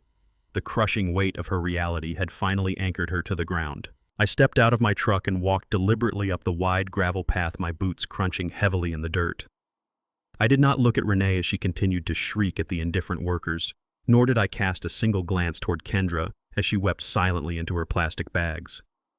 They had become entirely irrelevant to the future of this property. I moved past the chaos of the repossession crew, climbing the wide stone steps leading to the grand entryway. I reached into my pocket and pulled out the heavy original brass key Esther had entrusted to me years ago. It was the exact same key my daughters had mockingly demanded I surrender on the day they illegally forced me off the premises. I slid the cold metal into the deadbolt and turned it with a satisfying heavy click. I pushed the solid oak door open and finally stepped back across the threshold of my mother's house. I closed the heavy door firmly behind me, instantly silencing the frantic, humiliated screaming radiating from the front lawn. The interior of the mansion was completely stripped bare by the repo men, the expansive rooms hollowed out and returning to their original unfurnished state. Without the gaudy designer furniture and the suffocating presence of my daughter's blinding arrogance, the house finally felt right. The absolute silence inside the grand foyer wrapped around me like a thick blanket. It felt exactly like a deep, cleansing exhale after months of holding my breath underwater. The oppressive, chaotic energy of Gavin's relentless corporate scheming and Renee's toxic social climbing had been entirely purged from the atmosphere. The estate was finally secure, perfectly anchored under the unbreakable protection of Esther's trust. The profound restorative peace of the empty foyer was suddenly shattered by a violent concussive crash echoing from the back of the house. The heavy sound of splintering wood and tearing metal reverberated sharply down the long hallway, completely shattering the quiet atmosphere. I immediately recognized the direction of the noise. It was coming directly from Esther's private study, the exact room where my mother had meticulously drafted the defensive trust that had just saved us. I moved swiftly down the corridor, my boots silently eating up the distance as I closed in on the heavy double doors. I shoved them open and stepped into the room, coming face to face with the final desperate remnant of the criminal conspiracy. Gavin stood dead in the center of the study, completely covered in a thick layer of dust and plaster. He had clearly utilized a sleazy, unregulated bail bondsman to secure a temporary release from federal lockup, trading whatever illicit favors he had left just to get back to the property before the authorities fully locked down his movements. The polished, smooth-talking corporate strategist was entirely gone, replaced by a manic, sweating criminal backed firmly into a corner. He held a massive, heavy iron crowbar tightly in his bleeding hands. He was aggressively driving the rusted steel wedge deep into the antique hardwood floorboards, violently ripping the oak planks straight out of the foundation. He grunted with feral exertion, hurling the shattered pieces of wood across the room as he obsessively dug into the dark, exposed crawl space beneath the floor. He was not destroying the room out of blind vandalism or frustrated rage. Gavin was desperately hunting for something specific, tearing the estate apart to find a lifeline that did not exist. Gavin spun around the second the heavy double doors clicked shut behind me, the sudden noise snapping him out of his destructive trance. The suave, fast-talking corporate facade he had weaponized for years to manipulate my family was entirely obliterated. His expensive tailored suit was violently torn at the seams and thickly coated in pale plaster dust. His silk tie was discarded, and his bloodshot eyes were completely wide and feral with a desperate, animalistic panic. He gripped the heavy iron crowbar tightly in both of his bleeding, blistered hands, stepping aggressively across the shattered oak floorboards he had just ripped from the mansion's foundation. He did not ask how I had reclaimed the property or why the massive repossession crews were currently emptying the estate out on the front lawn. He had only one singular obsessive focus remaining in his ruined life. He lunged forward, leveling the jagged iron tip of the crowbar directly at my face, and aggressively demanded the digital access code to Esther's hidden floor safe. He knew my mother had always kept a substantial emergency reserve of untraceable physical cash, secured somewhere within the walls of the mansion, and he needed it immediately to survive the week. The illegal bail bond he had secured earlier that morning was merely a temporary, fragile reprieve from federal custody, but the immediate lethal threat to his life came from the violent underworld lenders he had crossed. He shrieked that the loan sharks were currently hunting him across the city, promising fatal consequences if he did not quickly produce the money he had guaranteed them from the failed real estate deal. He stepped within striking distance, his chest heaving with frantic exertion. He raised the heavy iron bar high above his shoulder, the muscles in his arms trembling with adrenaline and pure terror. He screamed that he had absolutely nothing left to lose, violently threatening to completely cave my skull in if I did not instantly surrender the safe combination. I stood perfectly still in the center of the ruined study, letting his frantic, high-pitched screaming echo off the high plaster ceilings without offering a single reaction. I did not flinch as the heavy iron crowbar swung through the dusty air toward my face. I did not take a single step backward to retreat from his highly aggressive physical posture. I simply looked at the pathetic, broken man who had spent the last 5 years secretly draining my mother's accounts and actively plotting to destroy my daughter's lives for his own financial gain. He was completely cornered by his own blinding arrogance and suffocating greed, stripped of all the wealth and power he thought he had stolen. His physical threats held absolutely no weight against the meticulous, impenetrable defensive strategy I had spent weeks executing from the shadows of my quiet motel room. I maintained a cold, unbreakable eye contact with Gavin, explicitly refusing to grant him the satisfaction of seeing any fear or hesitation in my expression. Without breaking my gaze or uttering a single word of negotiation, I slowly and deliberately reached my right hand into the inside pocket of my winter jacket. Gavin watched the calm movement with wide, panicked eyes, gripping the iron bar much tighter as if fully expecting me to produce a firearm to defend the estate. Instead, I smoothly retrieved my mobile phone and held the illuminated screen up exactly at chest height so he could clearly read the customized security application currently running on the bright display. The digital interface was entirely blank except for a large, pulsing red icon situated directly in the center of the screen. I did not issue a counter threat or attempt to talk him down from his violent desperation.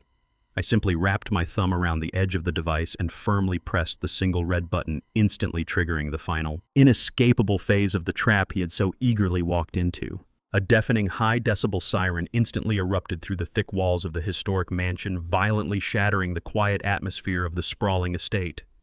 The piercing mechanical alarm echoed rapidly through the long corridors and grand foyer with an agonizing volume specifically designed to completely disorient any potential intruder.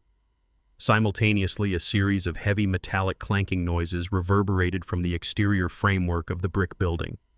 The thick reinforced steel security shutters I had discreetly ordered specialized contractors to install weeks ago, operating entirely under the legitimate cover of Esther's Shield LLC property management upgrades, engaged simultaneously. The thick metal sheets slammed down violently over every single doorframe and ground floor window, sealing the mansion in an impenetrable layer of solid steel. The bright morning sunlight was instantly cut off, plunging the dusty study into a harsh, disorienting darkness pierced only by the blinding, flashing strobe lights of the active security system.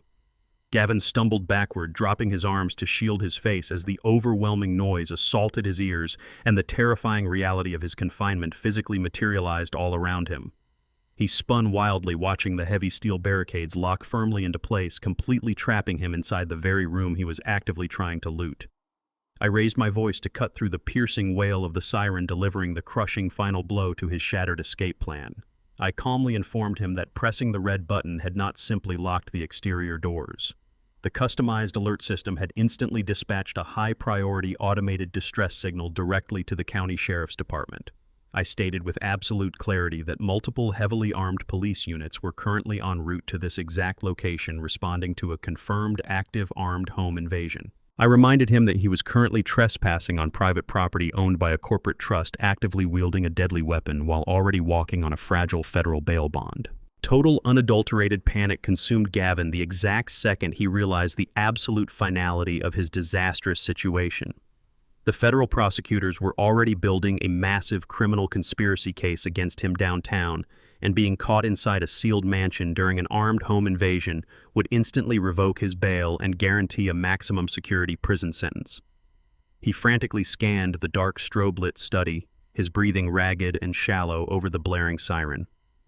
He realized with a sudden surge of desperate adrenaline that my contractors had deliberately left one specific exit vulnerable during the heavy security renovations. The narrow secondary ventilation window positioned high above the rear garden was the only architectural opening not covered by a plunging steel shutter. Gavin did not hesitate for a single second. He sprinted blindly across the ruined oak floorboards and swung the heavy iron crowbar with every ounce of terrifying strength he possessed. The rusted metal smashed violently through the antique glass, sending jagged, razor-sharp shards exploding outward onto the stone patio far below. He dropped the crowbar and immediately vaulted himself upward, diving headfirst through the narrow, shattered wooden frame to secure his freedom. The broken, jagged edges of the antique glass violently ripped through his expensive tailored suit, tearing deep, bloody gashes across his exposed hands and shoulders as he forced his body through the tight opening. He crashed heavily onto the hard flagstone patio outside, crying out in severe pain, but the paralyzing terror of the approaching authorities instantly forced him back onto his feet. He scrambled across the manicured lawn, leaving a distinct trail of fresh blood on the pristine grass. He sprinted blindly into the dense, dark tree line bordering the rear of the estate, vanishing completely into the thick underbrush, just as the blinding red and blue lights of the arriving police cruisers aggressively breached the front gates of the driveway. The sharp morning sun streamed through the pristine bay windows of the estate, casting long shadows across the empty foyer where chaos had reigned just 24 hours prior. At precisely 8 o'clock, the heavy oak front door clicked open to admit Attorney Mitchell. He carried a thick leather briefcase and a somber, thoroughly professional expression. We bypassed the formal study still wrecked by Gavin's desperate vandalism and settled at the large mahogany dining table I had hauled back into the house that morning. I poured us both steaming mugs of black coffee, the rich, bitter aroma grounding the reality of the moment. Mitchell did not waste time with pleasantries. He immediately unsnapped his briefcase and laid the final ironclad foreclosure documents flat against the polished wood. The paperwork was meticulous, detailing the absolute default of the predatory loan and the subsequent seizure of the collateral by Esther's Shield, LLC. I picked up a heavy fountain pen, feeling the cool metal against my skin, and began to sign my name in deep blue ink across the bottom of each page. With every stroke of the pen, the legal reality of the estate fundamentally shifted, the blue ink bleeding into the heavy paper to finalize their eviction. The complex trust my wife had built from her deathbed was finally executing its ultimate purpose. Renee and Kendra were systematically, legally, and permanently erased from the deed to the historic mansion. They had traded their birthright for a fleeting illusion of corporate dominance, and my signature officially revoked their claim. Mitchell gathered the freshly signed pages, meticulously verifying each notarized seal and witnessing signature. The house was completely unequivocally mine, untethered from the toxic grip of the daughters who had sought to pave over their mother's memory. The oppressive weight of their entitlement evaporated with the drying ink. Mitchell neatly aligned the corners of the foreclosure packet and slid the documents back into his leather briefcase, snapping the heavy brass lock shut with a sharp final click. He took a slow sip of his hot coffee before delivering the comprehensive update on the criminal fallout. He confirmed in a steady, detached tone that the county sheriff's department, aided by federal tracking dogs, had successfully apprehended Gavin deep within the muddy woods bordering the property just before sunrise. Gavin had been dragged out of the thick underbrush, completely exhausted, bleeding from his shattered window escape, crying and entirely broken. Mitchell informed me that both Gavin and Jared were currently sitting in secure federal holding facilities, entirely stripped of bail privileges due to their extreme flight risk and the overwhelming surveillance evidence captured during the luxury hotel sting operation. The federal prosecutors were aggressively pursuing maximum sentences, charging my two sons-in-law with severe counts of wire fraud, grand larceny, and felony forgery. They were both facing a mandatory minimum of 10 years in a federal penitentiary. The wives they had callously planned to abandon were facing an equally devastating, albeit different form of total ruin. Because Jared had maliciously liquidated Kendra's independent retirement portfolios, and Gavin had severely leveraged their shared marital assets to secure the predatory loan, the sisters were completely destitute. Mitchell produced a secondary legal notice confirming that Renee and Kendra were currently consulting with public defenders to file for total Chapter 7 bankruptcy. The luxury vehicles, the designer wardrobes, and the elite social standing they had violently weaponized against me were entirely gone, seized by aggressive creditors to satisfy their mountain of unpaid bills. Their carefully constructed empire of unearned wealth had collapsed into absolute dust. Mitchell folded his hands together on the table, his professional demeanor shifting into a posture of cautious legal counsel. He reached into his coat pocket and tapped his finger against the edge of Esther's worn black ledger which sat between our coffee mugs. The accountant's book contained every meticulous record of the thousands of dollars Renee and Kendra had systematically siphoned from their mother's private accounts 5 years ago. Mitchell quietly asked if I wanted his litigation team to initiate aggressive civil suits against my daughters to recover the stolen capital. He outlined a ruthless legal strategy explaining that we could easily garnish their future wages and attach permanent liens to any meager assets they managed to acquire after their bankruptcy proceedings. The evidence within Esther's ledger was bulletproof, guaranteeing a swift and brutal victory in civil court.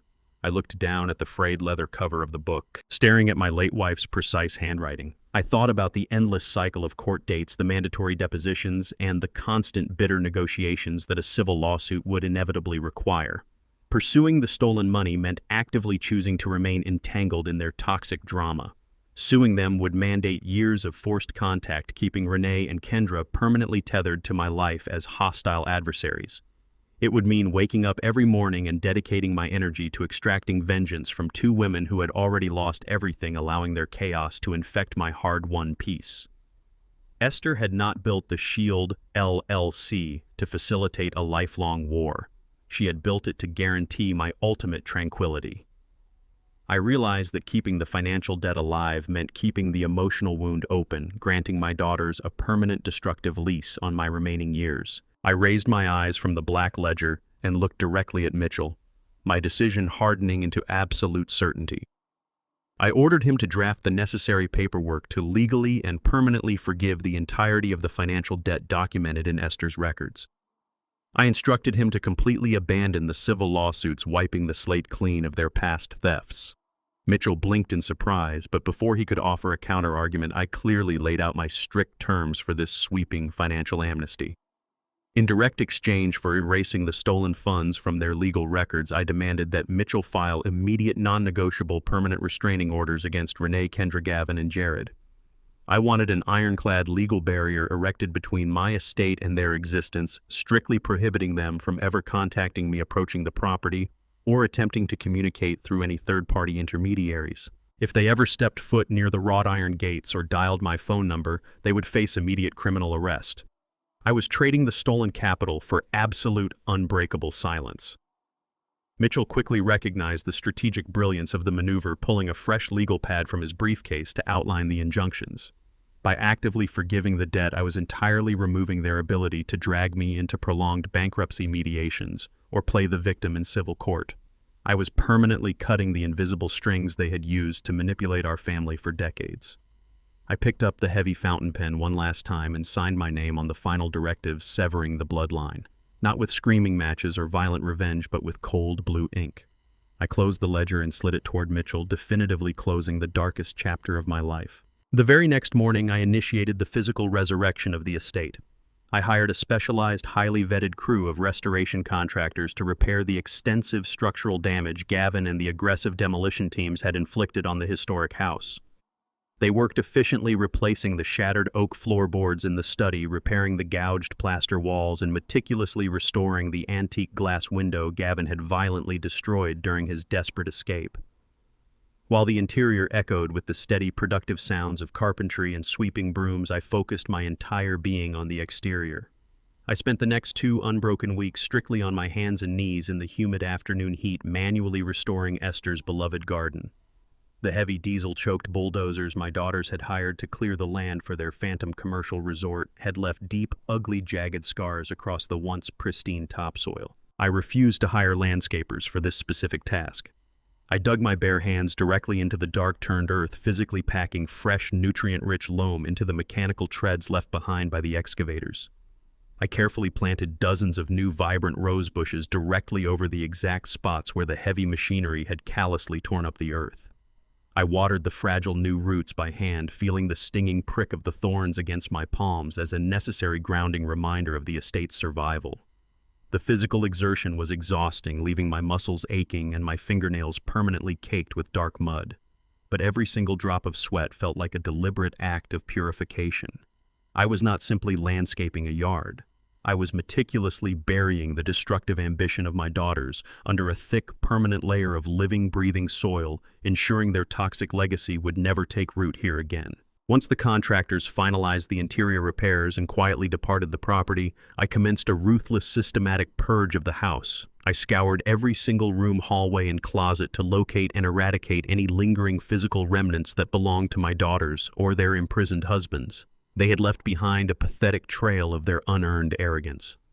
I found glossy fabric swatches for their ruined interior redesign, expensive catering menus for launch parties that would never occur, and thick, professionally bound architectural renderings of the commercial resort they had viciously plotted to build over Esther's grave. I gathered every single scrap of their delusional corporate ambition, stuffing the glossy pages and heavy cardstock into thick black refuse bags. I hauled the heavy bags out to the far edge of the rear property line, where an old rusted steel oil drum sat securely on a patch of barren gravel. I dumped the entire collection of blueprints, zoning applications, and luxury marketing brochures directly into the deep metal barrel. I did not feel a shred of hesitation as I pulled a wooden matchstick from my denim pocket. I struck the match against the rough brick wall, watching the small flame flare to life in the fading evening wind. I dropped the burning wood into the center of the drum and stepped back. The dry, expensive paper caught fire, instantly erupting into a sudden roaring column of bright orange heat. I stood perfectly still in the growing twilight, my face warmed by the intense blaze, and watched the grand multi-million-dollar commercial resort they had traded their souls for literally turn to brittle gray ash.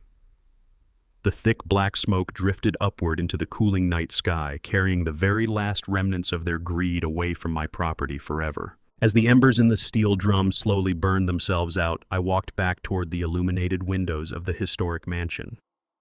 The massive, sprawling space finally belonged to me entirely, completely unburdened by the suffocating weight of parasitic heirs or predatory creditors. The estate was no longer a hostile, active battlefield where every conversation was a calculated manipulation and every closed door hid a sinister financial conspiracy. The tense, suffocating atmosphere that had poisoned the air since the day my daughters arrogantly tossed my belongings onto the front porch had been completely neutralized. Walking through the wide, polished corridors, the absolute silence felt profoundly heavy and secure. The beautifully restored structure now stood as a permanent, immovable monument to Esther's brilliant, uncompromising resilience and my own hard-fought survival. My late wife had engineered a flawless legal fortress from her quiet study, and I had successfully held the line against the relentless siege.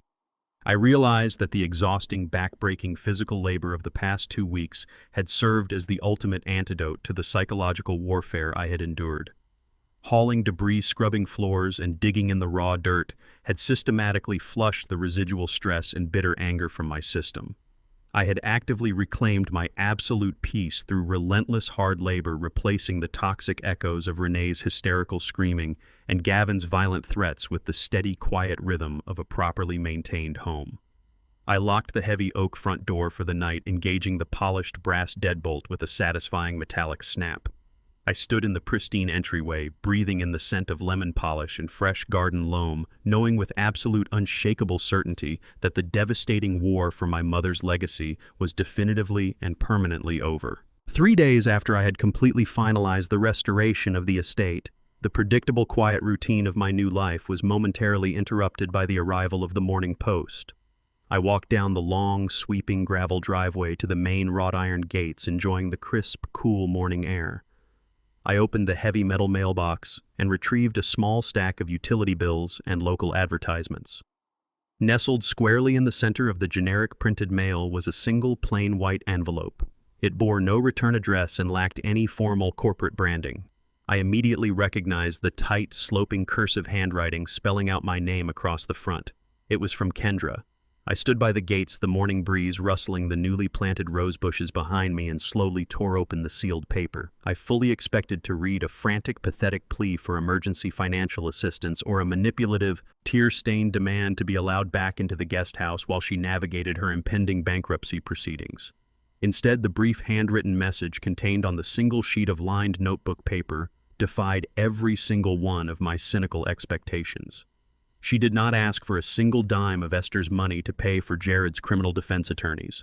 She did not attempt to leverage our severed bloodline to secure a roof over her head, nor did she offer any groveling, insincere apologies to immediately fix the catastrophic damage she had caused. The tone of the ink was completely flat defeated and entirely stripped of her usual suffocating entitlement. Kendra requested exactly 5 minutes of my time, specifying a precise date and hour to meet her on a wooden bench at a neutral, highly populated public park located on the far edge of the city limits. I arrived at the sprawling municipal park exactly on time, parking my truck near the bustling public playground. The afternoon sun filtered through the thick canopy of ancient oak trees, casting dappled light across the paved walking paths. I spotted Kendra waiting for me exactly where she said she would be, sitting alone on a weathered wooden bench near the duck pond. The visual shock of her appearance temporarily halted my footsteps on the concrete. The fiercely arrogant, impeccably groomed corporate socialite who had violently demanded my eviction was completely gone, replaced by a weary, deflated woman I barely recognized. She was not wearing imported silk or carrying a seasonal designer handbag worth thousands of dollars. Instead, Kendra wore a cheap, faded polyester uniform bearing the bright synthetic logo of a local fast food retail chain. The stiff visor rested on the bench beside her, and her hands, once perfectly manicured and adorned with diamonds, were raw and red from harsh commercial cleaning chemicals. She did not exude the suffocating entitlement that had defined her entire adult life. Her posture was entirely collapsed, her shoulders slumping forward in absolute defeat as she stared blankly at the concrete path beneath her sensible, slip-resistant black shoes. The heavy burden of her catastrophic reality had physically altered her presence, stripping away every single layer of the unearned luxury she had so aggressively weaponized against her own family. I approached the wooden bench in total silence, the crisp autumn leaves crunching under my heavy work boots. Kendra did not look up immediately. She kept her eyes fixed firmly on the ground, bracing herself for the confrontation, completely stripped of the corporate armor she had relied on to insulate herself from the devastating consequences of her own blinding greed. I stopped a few feet away from the wooden bench, crossing my arms over my chest and waiting for her to speak. Kendra slowly lifted her head, and I saw that her eyes were entirely devoid of their former malice, replaced instead by a profound, hollow exhaustion. She kept her gaze fixed firmly on the dirt beneath my boots as she began to speak in a quiet, trembling voice. She did not offer excuses, attempt to shift the blame to her sister, or deploy the manipulative corporate doublespeak she had utilized for years. She bluntly and completely admitted her absolute failure. She confessed that her relentless, consuming greed had entirely blinded her to the decades of quiet sacrifices I had made to provide for her. She acknowledged that she had eagerly traded her soul and her family for the fleeting illusion of elite status, allowing the toxic allure of unearned wealth to rot her moral compass. She admitted that she had viewed Esther's historic estate strictly as a liquidated asset, completely disregarding the love and history embedded in the very foundation she had tried to destroy. Her voice cracked as she reached into the deep pocket of her synthetic uniform jacket. She withdrew a single, officially stamped legal document folded neatly in thirds. Her trembling fingers extended the paper toward me. I took it silently and unfolded the thick page. It was a certified copy of a family court filing bearing the fresh blue ink of a municipal clerk. Kendra had officially and legally filed for total divorce from Jared. She had initiated the permanent severing of her marital ties to the man whose criminal gambling debts and predatory loan schemes had precipitated their ultimate downfall, finally recognizing the toxic poison she had willfully brought into our lives. I stood in the dappled sunlight and listened to her tearful confession without interrupting a single word. I did not offer a comforting smile, nor did I reach out to hold her raw, blistered hands. I simply let the absolute weight of her admission hang in the cool autumn air between us. When her crying finally subsided into quiet, ragged breaths, I folded the divorce decree and handed it back to her. I looked directly into her bloodshot eyes and formally acknowledged her apology, stating clearly that I heard and understood her profound regret. However, I immediately stripped away any lingering illusions she might have harbored about a swift emotional reconciliation. I informed her in a cold, measured tone that crying on a public bench does not magically rebuild the bridges she had so maliciously burned to the ground. I explicitly reminded her of the sheer cruelty she had inflicted upon me, the utter disregard for Esther's dying wishes, and the viciousness with which she had attempted to throw me out onto the street. I stated that authentic trust is not an entitlement granted through a sudden display of remorse, but a fragile commodity that requires years of consistent, honorable, and unselfish action to construct from scratch. Because of the sheer magnitude of her betrayal, I made it absolutely clear that she was not permitted back into my life today. I was not offering her a room at the estate financial assistance to navigate her bankruptcy or the comforting blanket of a restored father-daughter relationship. I established an ironclad boundary right there in the municipal park, ensuring she understood that her journey toward redemption, if she chose to actually pursue it, would have to be walked entirely alone. Kendra slowly nodded her head, absorbing the harsh, uncompromising reality of my boundaries without launching a single argument. She did not beg for an exception or attempt to leverage her tears to crack my resolve. The arrogant woman who would have instantly screamed in defiance just weeks prior simply accepted the consequences of her actions with a quiet, devastating resignation. She placed the faded uniform visor back on her head, preparing to return to her grueling retail shift. Before she turned to walk away down the paved path, she reached deep into her pocket one final time and produced a small, worn velvet box. She gently placed the dark blue container on the wooden slats of the bench between us, stepping backward without offering any dramatic explanations. I watched her retreat into the busy crowd of the park, her posture heavy, but moving with a new strange sense of grounded purpose.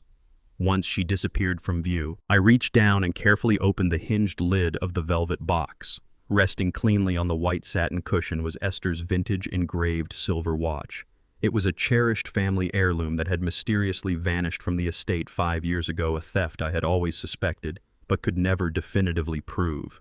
Kendra had secretly pawned her own mother's treasured jewelry to fund her insatiable appetite for designer luxury. She had not used this meeting to ask for a handout. She had utilized the entirety of her very first brutally hard-earned fast food paycheck to locate the pawn shop and legally purchase the stolen heirloom back. She had returned the stolen time to Esther's estate, leaving the silver watch on the bench as the first silent, agonizingly slow step on her long road toward earning back her soul. Renee took an entirely different path from her sister. While Kendra had surrendered to the crushing weight of reality and chosen the agonizingly slow road toward personal accountability, Renee flatly refused to accept defeat. The total annihilation of her privileged lifestyle did not spark a single ounce of introspection or genuine remorse. Instead, it ignited a toxic, desperate fury. Stripped of her luxury vehicles, her custom-designed furniture, and the stolen wealth she had used to terrorize the local community, Renee lashed out like a cornered predator. She launched a frantic, highly aggressive campaign across every available social media platform. Operating from a cheap rented motel room, she weaponized her smartphone, posting dozens of emotionally manipulative videos designed to paint herself as a tragic, innocent victim. She stared directly into the camera, squeezing out fabricated tears, and loudly accused me of maliciously stealing her rightful inheritance. She spun elaborate, completely fictional narratives claiming I had ruthlessly manipulated Esther's last will and testament while her mother's mind was fading. Renee aggressively attempted to leverage her remaining social connections, tagging local news outlets and prominent community members in her desperate posts. She demanded public outrage, framing my defensive legal maneuvers as a predatory attack against a grieving daughter. She fundamentally believed that if she screamed loud enough on the internet, the community would rally behind her and somehow shame me into reversing the ironclad foreclosure. Her digital tantrum was a masterclass in narcissistic delusion. She absolutely refused to acknowledge the towering mountain of federal indictments surrounding her husband or the documented fact that they had defaulted on a massive private loan. She chose to burn whatever tiny fraction of dignity she had left, publicly doubling down on the exact same arrogance that had destroyed her in the first place. I did not respond to her frantic videos. I did not log onto the internet to argue with a delusional woman, nor did I waste a single second of my reclaimed peace attempting to publicly defend my character against her fabricated accusations. Engaging with her digital hysteria would have granted her the exact audience and validation she was desperately craving. It would have meant stepping back onto the toxic battlefield I had just spent weeks actively dismantling. Instead of fighting a loud, useless war in the court of public opinion, I chose to execute a silent, lethal strike in the realm of undisputed legal facts. I picked up my phone and called Attorney Mitchell directly at his downtown office. I informed him of Renee's aggressive defamation campaign and officially authorized him to execute our final defensive contingency. I instructed Mitchell to legally petition the courts to immediately unseal the federal indictment records detailing the absolute entirety of Gavin and Renee's financial crimes. Because Renee had foolishly chosen to make the dispute a matter of public interest, my legal team had the absolute right to introduce the factual reality of her situation into the public record. Mitchell moved with terrifying legal efficiency. Within hours, he had successfully petitioned the federal magistrate, stripping away the temporary privacy seals that had previously kept the gritty, embarrassing details of their criminal conspiracy hidden from the local press. I authorized the complete release of the comprehensive financial ledgers, the damning bank transfer logs, and the explicit legal summaries outlining their direct involvement in severe elder financial abuse. I did not need to shout over her fabricated social media tears. I simply handed the heavy, undeniable truth over to the proper authorities, letting the stark black text of federal court documents speak for me. The local newspaper published the unsealed federal court records the very next morning. The explosive story dominated the front page, fundamentally shattering Renee's carefully constructed narrative of victimhood before the ink was even dry. The community read the exact, unvarnished details of the staggering financial abuse.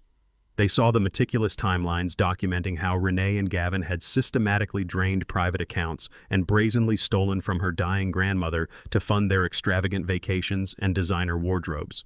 The undeniable proof of her predatory behavior laid bare in sworn federal affidavits completely vaporized any lingering sympathy her social media videos might have generated. The public reaction was swift, brutal, and entirely merciless.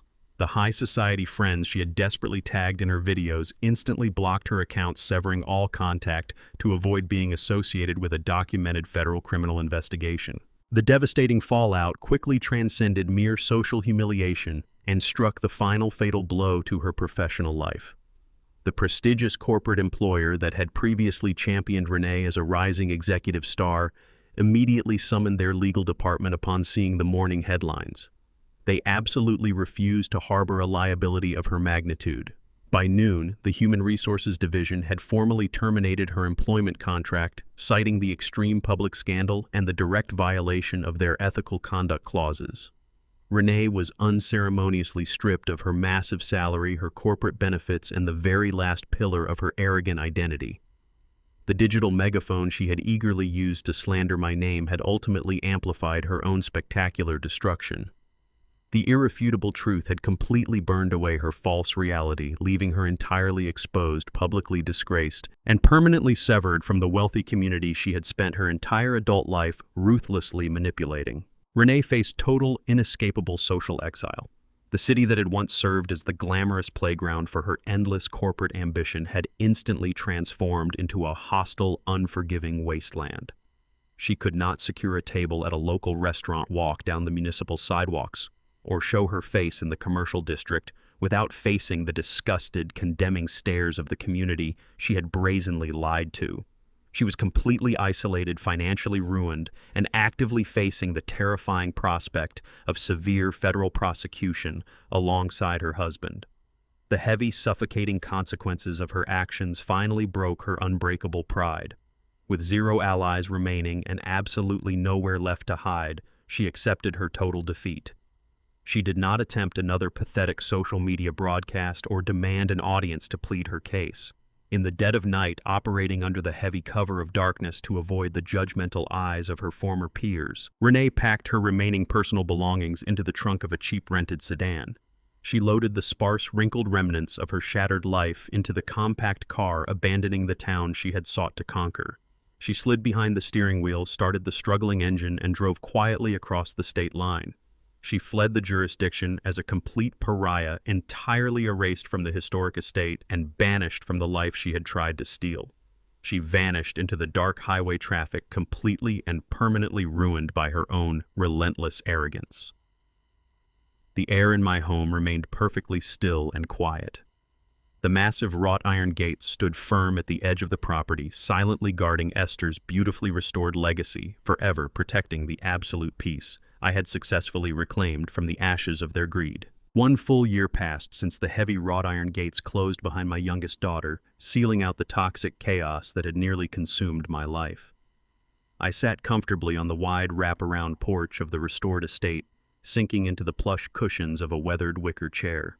The warm golden light of the late afternoon sun washed over the meticulously painted brick facade, highlighting the quiet dignity of a house that had survived a brutal siege.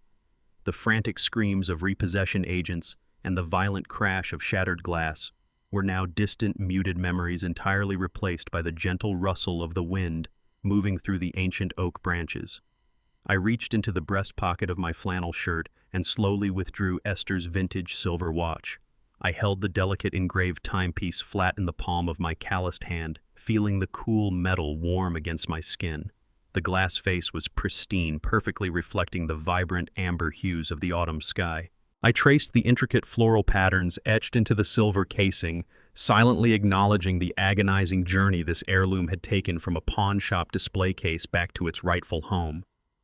I brought the watch close to my ear, closing my eyes as I listened to the steady mechanical heartbeat of the internal gears. The quiet, rhythmic ticking matched the deeply peaceful cadence of the evening perfectly. It was a precise, unbreakable rhythm that mirrored the new foundation of my existence. Esther's watch no longer represented the bitter betrayal of a daughter who had pawned her mother's legacy for quick cash. It now served as a tangible, constant reminder of the endurance of truth and the quiet strength required to outlast overwhelming greed. The passage of time had effectively scrubbed the property clean, leaving behind a profound restorative tranquility that settled deep within my bones. The expansive 50 acres of prime commercial land surrounding the historic house were no longer an empty, contested battleground waiting to be paved over by predatory developers. The vast, fertile fields that my daughters had arrogantly planned to suffocate beneath layers of concrete parking lots and sprawling luxury resort foundations were currently teeming with vibrant organic life. I had utilized the formidable capital secured within Esther's trust to officially lease the entirety of the surrounding acreage to a highly dedicated organic community farming cooperative. Looking out past the manicured boundaries of my immediate garden, I watched dozens of local workers actively harvesting rows of robust autumn crops. The rich, dark earth was neatly partitioned into thriving agricultural zones featuring sprawling irrigation networks and large, sustainable greenhouses that glinted in the afternoon sun. I had deliberately chosen this specific path to honor Esther's deep love for the land, transforming a highly contested corporate asset into a thriving engine of local prosperity. The cooperative agricultural model generated clean, honest wealth that actively enriched the surrounding neighborhood, simultaneously providing dozens of stable, well-paying jobs for the community. The steady hum of modern farming equipment and the cheerful voices of the cooperative workers drifting across the fields provided a beautiful, productive soundtrack to my daily routine. The land was no longer a dormant financial liability or a pawn in a vicious scheme of corporate theft. It had been fundamentally repurposed to nurture life, directly sustaining the very community my daughters had viewed with such overwhelming elitist contempt. Watching the heavily loaded delivery trucks navigate the outer dirt roads carrying fresh organic produce to local markets filled me with an immense sense of quiet pride. I had successfully turned a weapon of intended destruction into a permanent source of communal growth. The low crunch of gravel tires breaking the tranquil atmosphere signaled the arrival of Attorney Mitchell. He parked his understated sedan near the edge of the circular driveway and walked up the stone steps carrying his familiar leather briefcase.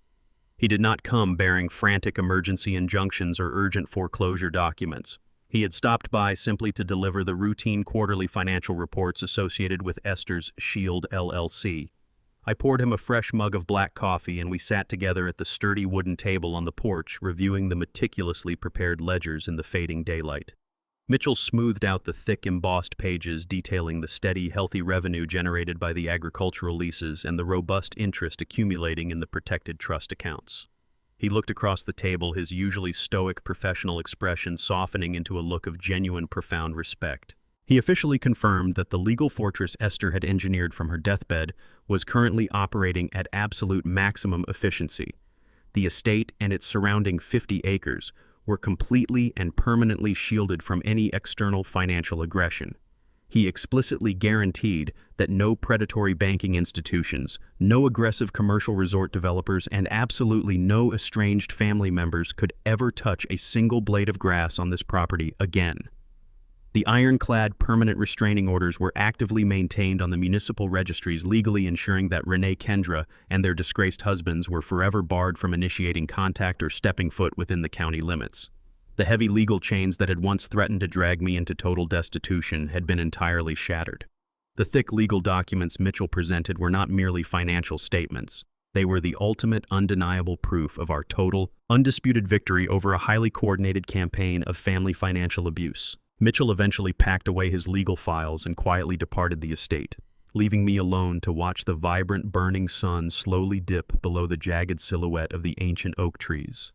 The brilliant streaks of crimson and deep violet painted the evening sky, signaling the definitive end of another peaceful, completely uninterrupted day.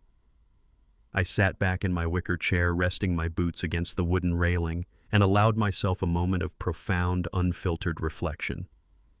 I realized with crystalline clarity that I had never needed to actively seek brutal, vindictive revenge against the people who had tried to destroy me. I did not need to hunt them down, publicly humiliate them in civil court, or forcefully extract a manufactured apology. I had simply stepped out of their way, firmly holding the line of my own boundaries, and allowed the highly toxic, volatile poison of my daughter's insatiable greed to entirely consume itself. They had built their fragile empires on a foundation of lies, entitlement, and severe criminal fraud, and the inevitable collapse of that structure had delivered a punishment far more devastating than anything I could have personally engineered. The silent adjustment was now completely and irreversibly finished. The natural order of respect, accountability, and honorable living had been permanently restored to the property. I raised my ceramic mug and took a long, slow sip of the dark, bitter coffee, feeling the warm liquid slide down my throat. I looked out over the thriving, productive fields and the impenetrable, quiet walls of my historic home. I was finally living a life that was deeply wealthy, absolutely secure, and for the first time in over 40 years, entirely and unapologetically my own. Mitchell eventually packed away his legal files and quietly departed the estate, leaving me completely alone to watch the vibrant, burning sun slowly dip below the jagged silhouette of the ancient oak trees. The brilliant streaks of crimson and deep violet painted the evening sky, signaling the definitive end of another peaceful, completely uninterrupted day. I sat back in my wicker chair, resting my heavy work boots against the wooden railing, and allowed myself a moment of profound, unfiltered reflection. I realized with crystalline clarity that I had never needed to actively seek brutal, vindictive revenge against the people who had tried to destroy me. I did not need to hunt them down, publicly humiliate them in civil court, or forcefully extract a manufactured apology to validate my suffering. I had simply stepped out of their way, firmly holding the line of my own impenetrable legal boundaries, and allowed the highly toxic, volatile poison of my daughter's insatiable greed to entirely consume itself. They had built their fragile empires on a foundation of lies, entitlement, and severe criminal fraud, and the inevitable collapse of that structure had delivered a punishment far more devastating than anything I could have personally engineered. The silent adjustment was now completely and irreversibly finished. The natural order of respect, accountability, and honorable living had been permanently restored to the property. I raised my ceramic mug and took a long, slow sip of the dark, bitter coffee, feeling the warm liquid slide down my throat. I looked out over the thriving, productive fields and the impenetrable, quiet walls of my historic home. I was finally living a life that was deeply wealthy, absolutely secure, and for the first time in over 40 years, entirely and unapologetically my own. The most profound victories in life do not require violent retribution or deafening public confrontation. When faced with relentless malice and blinding greed, your greatest weapon is an unshakable commitment to your own boundaries. You do not need to actively destroy those who betray you. You simply need to step back and allow the toxic weight of their own entitlement to crush them. True wealth is not measured by stolen luxury or corporate status, but by the impenetrable peace you cultivate within yourself. Guard your dignity, stand firmly in the truth, and always let absolute silence become your ultimate triumph. Share your thoughts on how you handle toxic relationships in the comments below. If you enjoyed this journey, please like the video, subscribe to the channel, and hit the notification bell so you never miss another powerful life story. Thank you for your continued support.